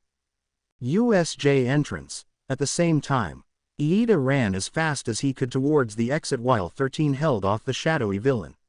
He didn't let anything else preoccupy his mind as he sped towards the door. The shadow villain glared at Iida and then back at 13 with anger. No, I shall not let one student get away. The villain shouted, thinking fast. He glared at 13 and expanded his body into a wide area. He struggled to activate his quirk due to the pro-hero's black hole quirk but kept his composure. His piercing yellow eyes glowed as a swirling portal opened inside his mist. 13 stared at the portal and gasped. She suddenly felt the wind kick up behind her and realized a portal had opened up. The students surrounding 13 gasped at the sight of the portal as her black hole quirk pulled her towards the portal. Oh no, 13 thought, feeling her suit rip apart behind her. The shadowy villain chuckled through his mouth and mocked her. Hee hee, you're a rescue hero, 13. You have no fighting experience or battlefield awareness, which makes defeating you too easy. The villain mocked, watching as 13's suit was forcefully ripped open. She stumbled where she stood and deactivated her quirk. The students that had witnessed her heroism felt a sense of dread fall upon them. Iida turned his head and frowned. Mina felt tears fall down her face and screamed out in worry. 13. Mina shouted, I'm sorry, he got me. 13 said, falling to the ground. The shadowy villain laughed at her failure and turned his attention towards the escaping teen and returned to his mission. Mina and Shoji rushed over to the fallen hero's side while the other students snapped out of their shock and quickly ran towards the villain in an attempt to catch up. Iida grit his teeth as he ran, seeing the front entrance only a few feet away. Iida hoped that the villain wasn't coming towards him and quickly glanced a peek behind him. His eyes widened when he saw the villain's piercing yellow eyes staring back at him. Behind the villain, Ochako, Sato, and Shiro ran in desperation, hoping to stop him. The three heroes could see how close Iida was to the exit and panicked at the villain's incredible speed. Oh no, he's gonna catch up to Iida. If he can't get out in time, we'll be all alone with the villains, Ochako said, frowning in fear. Shiro looked at the villain and squinted his eyes. Attached to the villain's back was a metallic object that circled around the villain's body. There's a piece of metal on that dude's body. If I could reach that far, I could grab it and try to pull him back, Shiro said, pointing at the villain's back. Ochako and Sato narrowed their eyes and stared at the metallic object on the villain's body. Ochako stared at it and then glanced back at Shiro and Sato and gasped. She remembered the training exercise from yesterday and her attempt to reach the bomb played out in her mind. An idea had formed in her head. If I can touch the villain, he'll float away from Iida and give him time to exit. I just need a running start, Ochako said, turning to face Shiro. Shiro, right? Ochako asked, getting his attention. Yeah, Shiro replied, nodding his head. And you're Sato? Ochako asked, looking at Sato. Yeah, Sato replied. I have an idea to save Iida and I need your help, Ochako asked. Shiro and Sato exchanged glances before looking at Ochako with a smile. We're in, Shiro said. Okay, but first, how far can you throw? Ochako asked, looking at Sato. Sato heard the question and raised his eye in confusion. Inches away from the door, Iida raised his arms and touched it. He tried to push it open and strained himself. He let go of the door and panted, looking up at the box above the door. The door is stuck. Did the power shutting off affect the door as well? Iida thought out loud. Iida heard a gust of wind from behind him and felt a drop of sweat fall down the side of his face. Coming closer towards him was the shadowy villain with an annoyed glare in its eyes. I have you now, the shadowy villain said, finally catching up to Iida. Iida put his hands on the door again and grit his teeth. He struggled with the door and slowly opened it by an inch, letting the sun touch his face. The shadowy villain saw the sunlight peek through the door and boosted his speed. Behind the villain, he was unaware of the plan the three heroes had made. Ochako lifted her arms up high and nodded to Shiro. Shiro nodded back and raised his arm and fired off a line of tape. The tape quickly wrapped around Ochako's stomach and stayed on. Ochako touched the tape and made sure it was safely wrapped around her body. A smile appeared on her face as she thought about her plan. Just like at the combat exercise, the villain's distracted. That means as long as he doesn't see me, I can use my quirk on him, Ochako thought, glancing up at Sato. She put up a thumbs up and activated her quirk. Ochako held her breath and felt her body turn weightless, gently lifting up off the ground. Sato nodded and grabbed the end of the tape holding Ochako and flexed his muscles. He let out a roar and spun around with all his strength. Ochako kept her hands on the tape and she spun around at extreme speeds. The experience reminded her of an astronaut training video. Sato then let go of the tape, launching Ochako high into the air. She grit her teeth and held on, staring at the shadowy villain from high up in the air. The speed of her launch had propelled her forward at incredible speeds. Combined with her gravity quirk, she made quick work rising high above the shadowy villain. Release, Ochako shouted, letting herself drop on top of the shadowy villain. Iida slowly pushed the door open some more and was only able to get an arm out. Damn it, Iida grunted in frustration, flailing his arm around in an attempt to slide the door open. He looked back as he tried to open the door and made eye contact with the shadowy villain. I'm sorry, classmates, I failed, Iida thought, staring at his piercing yellow eyes. He stood there ready to face the villain until he had noticed Ochako falling high above the villain. His eyes widened at the sight of her and felt the familiar sense of déjà vu. Uraraka, Iida said, in surprise. Ochako dropped onto the villain and surprised him, causing the villain to step back. Ochako grabbed hold of the metal on the villain's body and activated her quirk. Float, Ochako exclaimed, letting go of the villain's body. She slipped off the villain's body and landed on her feet. What the? You pest! How dare you? The shadowy villain shouted, unable to control his ascent. He stared down at the student who had touched him and growled angrily. Ochako looked back at Iida and made eye contact. She narrowed her eyes and shouted at him. Go, Iida, run! Ochako shouted, snapping Iida out of his shock. Iida quickly turned around and put all his strength into opening the door once more. He felt the sun's warmth cover more of his face as he opened the door. Seeing the outside world, Iida quickly squeezed through the door and bolted out of the USJ. He turned his head and looked back at Ochako through the door. Ochako raised her head off the ground and gave him a thumbs up. He nodded and activated his engines. Thank you, Uraraka. I won't let you or the class down. Iida thought. Engine burst, he shouted, firing his engines and speeding off into the distance. The shadowy villain floated above the door and shouted out in anger at his failure. No, he shouted, turning back towards Ochako. Ochako looked at the angry shadowy villain in front of her and gulped, feeling her stomach churn. Ochako, grab on, Shiro shouted. Ochako turned around and watched Shiro fire off an impressive line of tape towards her. Ochako sprung into action and quickly charged towards the approaching tape. The shadowy villain lunged towards the girl and attempted to reach her. However, the girl's quirk lifted him higher and higher until he could not reach her. Ochako grabbed onto the tape and felt herself get pulled over to the students. Shiro grit his teeth as he struggled to reel the tape back into him. From above, the shadowy villain floated higher and higher into the ceiling, glaring at the three students with frustration. Until this girl's quirk ends its effect on me, I'm stuck. I made the mistake of underestimating these students. They've already shown their worth as heroes. The shadowy villain thought, staring at the entire USJ from his view on the ceiling. He stared down at the central plaza and focused his vision on the main villain, watching as the muscular villain dealt with the pro-hero, Eraserhead. He narrowed his eyes at the sight and groaned. The heroes are coming. I've failed. The shadowy villain sighed. Central Plaza. Aizawa groaned and let out small cries of pain as the Nomu twisted his arm. Nomu had a happy grin on its face as it further twisted the arm. He felt Aizawa's arm throb in his grip and squeezed harder. Within seconds, a loud popping sound caused Aizawa to cry out in pain. More blood splattered out of the wound on his elbow as Nomu broke his arm. You can erase people's powers. That's irritating, but it's nothing impressive.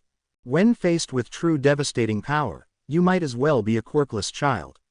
The villain laughed. Aizawa struggled to get a hold of himself.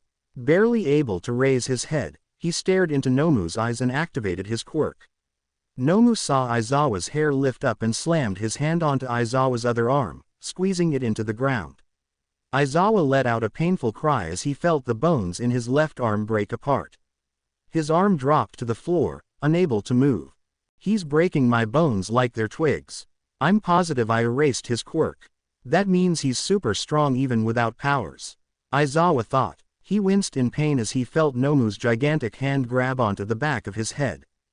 I think he's as strong as All Might.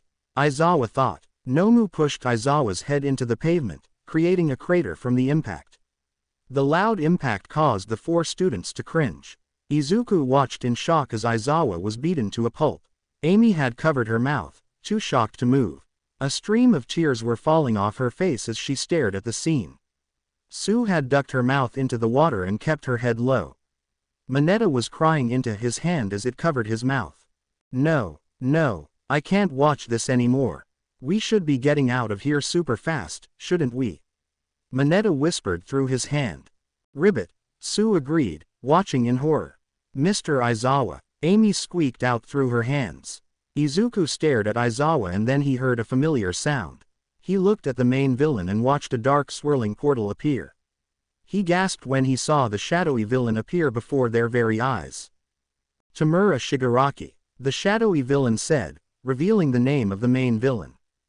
Kurogiri, did you manage to kill 13? Shigaraki asked, revealing the shadowy villain's name. The rescue hero is out of commission. But there were students I wasn't able to disperse and one of them got outside the facility. Kurogiri reported. Tamura turned his head ever so slightly after hearing Kurogiri. He let out a small grunt and felt a tingly sensation grow on his neck.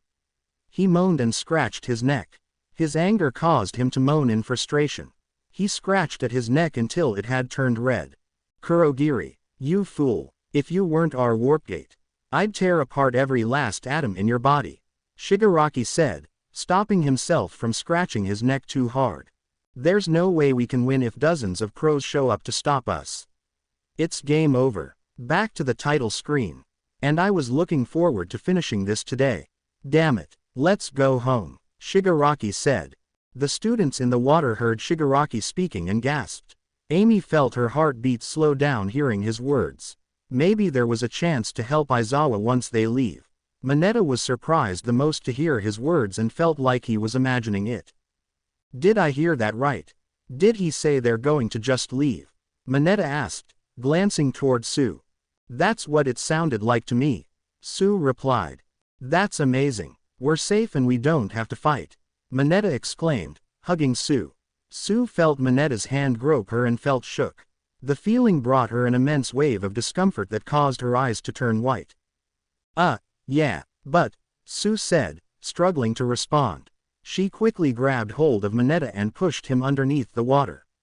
He made bubbles rise out of the water as he attempted to speak. Amy saw what had happened to Sue and subconsciously brought a hand over to her chest to protect herself. She couldn't believe Mineta was doing this as their teacher was getting destroyed. Izuku was unaware of what was happening to Sue and focused his attention on the two villains. I have a real bad feeling about this, Midoriya, Sue said. The twins nodded in agreement and spoke up. It seems weird that they'd retreat at this point even if help is on the way, Izuku stated, tempting fate. Amy nodded and wiped the tears off her face with her wet arm. I agree. But still, I hope they let Mr. Aizawa go, Amy hoped, not wanting to hear more of her teacher's painful screams. Izuku frowned and started to think about the situation. All Might's probably coming. Don't they want to kill him? They must know UA will beef up their security after this. So now's their best chance. What's going on here? Why is this game over? Izuku thought, staring at Shigaraki. Shigaraki stood there silent, thinking about All Might. Hearing a faint splash of water coming from behind him, he then remembered what he had seen from earlier. Idiots, he thought. He opened his hands and turned around. Oh, before we leave, let's make sure the symbol of peace is broken.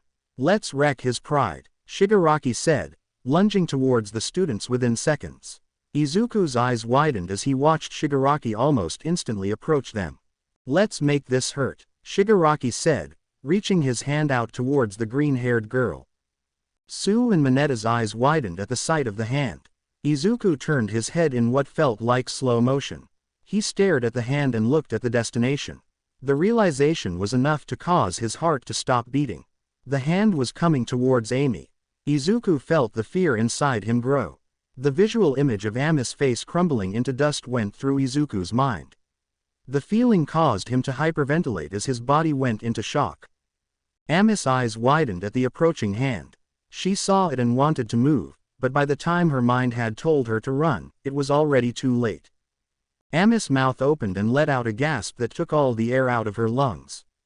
Inside her mind, memories of her life played out. She saw herself playing with Izuku as kids. Her quirk manifestation, her mother handing her a lighter, her friend giving her a hug, meeting Bakugo, getting called Habanero, the sludge villain, meeting All Might, enrolling in UA, slapping Bakugo, and winning in the combat training. Fear had clouded her mind and took over her body as she subconsciously jump-started her last attempt at survival. Her heart temporarily stopped beating as goosebumps traveled down her body. She stared at the villain's hand and felt his fingers touch her face. But instead of crumbling into dust, all she saw in her vision was the villain's hand. Ami's mind went blurry as her adrenaline kicked in. Seeing his hand on the girl's face, Shigaraki was surprised to see the girl was still alive. He wondered what was going on and made a small groan in confusion before realizing what happened. He lifted his head up and glanced behind him. You really are so cool, Shigaraki said, staring into the teacher's bloodied face, Eraserhead. Shigaraki looked back to see Aizawa staring at him through the pane. He was barely conscious and was only awake through the adrenaline in his body. Blood was dripping down his face as he desperately activated his quirk to stop the villain from killing his student. Nomu lifted Aizawa's head up high before slamming it back into the ground again, breaking through the floor. The loud impact caused the students to flinch in the water. Izuku's mind went into overdrive and instantly jumped out of the water. "You, let her go, now," Izuku exclaimed, raising his fist. Shigaraki turned his head and stared back at Izuku. He watched his hand glow a bright orange and raised his eye at the glowing fist. Izuku didn't hesitate or hold back, his mind was focused entirely on saving his sister. "Smash!" Izuku shouted, punching the villain with as much strength as he could. The impact of the punch created a gust of wind that broke the sound barrier and made a shockwave that traveled through the USJ, breaking the lights on the ceiling. Izuku panted in exhaustion at the punch and was unable to see his target through the cloud of smoke coming off the punch. When the smoke had cleared, he noticed his arm was completely undamaged. "What? My arm's not broken. I can't believe it. After all that training, now's when I'm able to get a good smash in." "All right," Izuku thought, looking back up. Instead of seeing Shigaraki in front of him, he gasped at the sight of Nomu staring down at him with its empty look and dopey smile. Where'd he come from? Wait, hold on. It didn't hurt him, Izuku thought, staring at Nomu's unscathed body. A memory played out from earlier during his talk with Sue and Mineta in the flood zone. If the villains spent so much time planning this attack, then they probably figured out a way to kill him. Sue said, through Izuku's mind. He stared at Nomu with a terrified face. This was their plan to kill All Might. Nomu was the villain capable of killing All Might. No way, Izuku thought in fear. Shigaraki blinked his eyes open and saw the Nomu had jumped in front of him. Shigaraki grinned at the Nomu's incredibly fast reflexes. He was thankful that Nomu was there to take the hit for him. Shigaraki was silently amazed at the power that came from the teenager's punch. It reminded him of the number one hero he despised the most. "You're pretty powerful. Are you one of All Might's disciples?" "Doesn't matter, I'm." Before Shigaraki could finish his sentence, however, he felt a strange warm sensation on his hand. He stopped talking and twisted his head towards the girl in his hand. He looked at the girl his hand was attached to and saw a red glow lighting up her throat. Even with just his fingertips touching her, he could feel her face was heating up like an oven. He narrowed his eyes and looked at Ami's mouth. His eyes widened when his hand started to burn from the close proximity. Realizing his quirk was still cancelled, he let go of his hold on Ami's face and attempted to move away. But Ami's fire had already entered her mouth. Shigaraki felt the tiniest twinge of fear enter his mind, before his hand was blasted by fire. Regret for picking this girl entered his mind as the sheer heat from the fire burnt his hand and covered his arm in flames. "Ah!" Shigaraki shouted, catching Nomu's attention. Nomu ignored Izuku and quickly turned around. It stared at the fire enveloping Shigaraki's arm and instantly jumped inside the fire. The Nomu acted fast and pushed Shigaraki with a forceful shove that sent him flying several feet back. Shigaraki hit the ground hard and groaned, holding onto his hand with pain. "Gah, damn it," Shigaraki moaned, getting onto his knees. His body was shaking in pain as he held onto his burning hand and extinguished the flames. He stared into his burnt hand and clenched it. He felt the heat rising off it and winced in pain. "Tamura Shigaraki, you are injured. We must retreat," Kurogiri said, flying up to the injured Tamura. Tamura felt ashamed. It was like he had put his hand into a fire pit.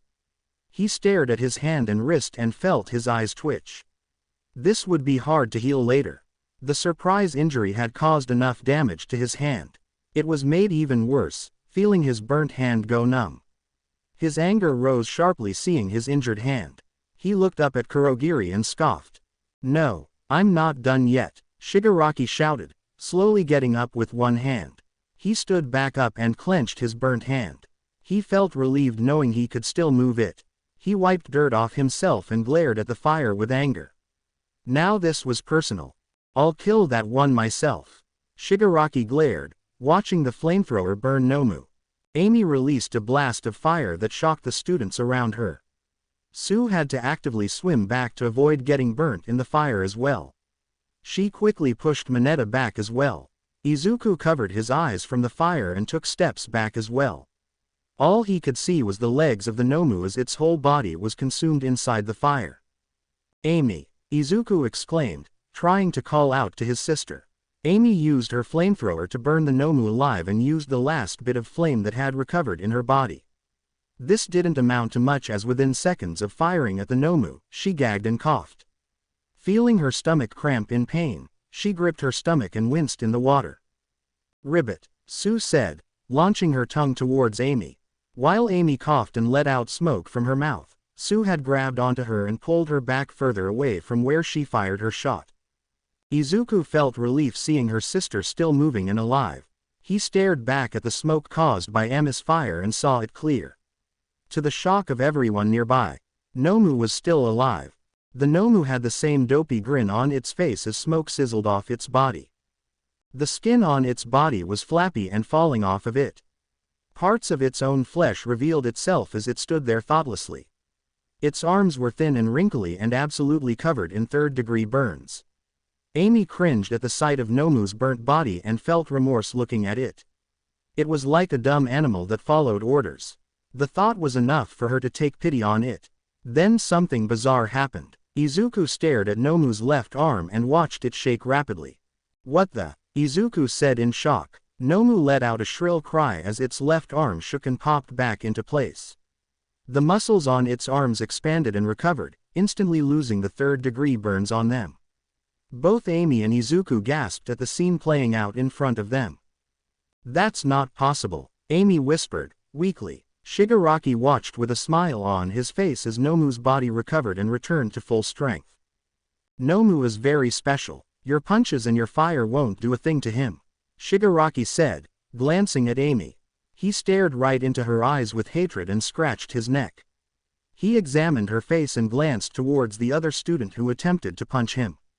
Taking notice of their facial features and green hair, his eyes narrowed in delight as the realization hit him. He. Wonderful. Shigaraki laughed, amused by the situation. "Nomu, grab the brother," Shigaraki ordered, causing Nomu to cry out in response. Izuku barely saw anything before he was suddenly smacked to the floor by Nomu. Amy, Sue, and Mineta both screamed out at Izuku after seeing how quickly Nomu had reached him. "I didn't even see him. My punches did nothing to him, but I don't have a choice. I have to use one for all and hopefully get him distracted," Izuku thought, clenching his fist. He activated one for all and attempted to punch at the Nomu. Before he could get a punch in, Nomu quickly caught the fist with extreme speed. Izuku's eyes widened and tried to shake his hand off his fist. He squirmed underneath the Nomu and activated one for all on his other arm. The Nomu then grabbed onto Izuku's other arm and held his body down to the ground. Nomu held onto Izuku's fists and roared in his face. Izuku winced and squinted his eyes in an attempt to avoid the drool flying off Nomu's mouth. "Izuku!" Amy screamed, swimming towards Izuku. She felt her stomach churn at her attempt to move and bared through the pain. She felt her blood pumping and her adrenaline rushing and ignored everything. "Amy, wait," Sue said. Before she could attempt to grab onto Amy with her tongue, an explosion rocked the building. Shigaraki stopped what he was doing and turned, his eyes widening. Amy stopped moving and felt the explosion. She heard the sound of footsteps echoing as the whole USJ went quiet.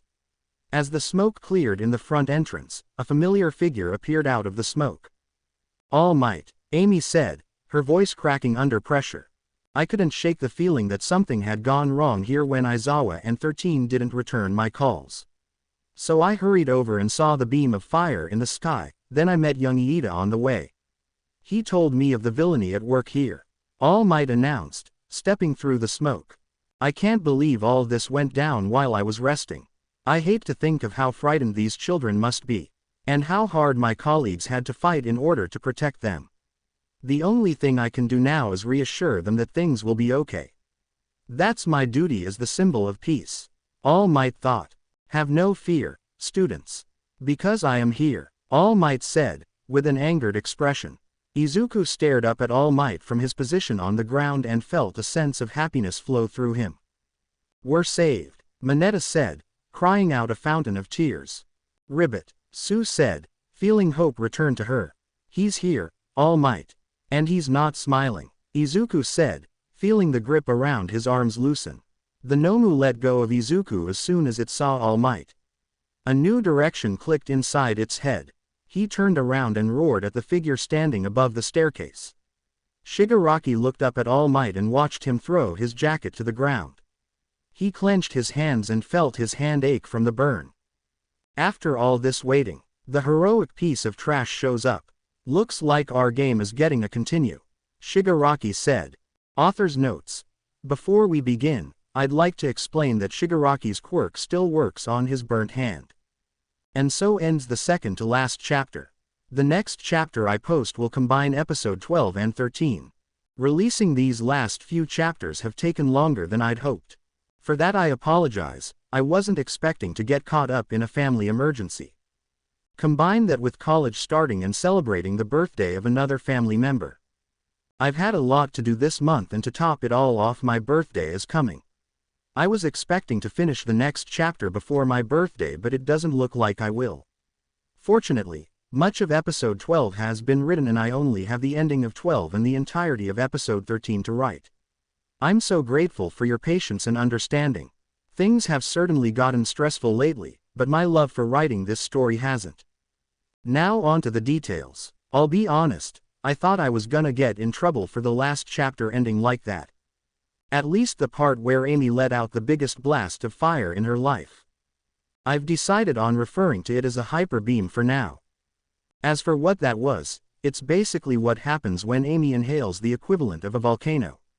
Which, while creating the obsidian villain, is exactly what I had in mind. It's not something that's gonna be so easily controlled or be used commonly because the amount of fire needed to replicate it again would be a lot. I don't want her to be op. Its effect on her will be revealed in universe.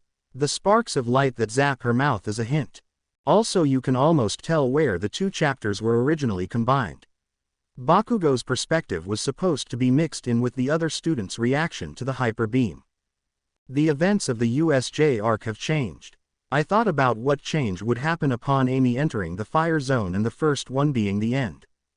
It was pretty much a given that Amy and Ojiro would escape the fire zone, unlike the original story where Ojiro was in it the whole time. With them out and about, I thought about the reunion with Izuku, Sue, and Mineta.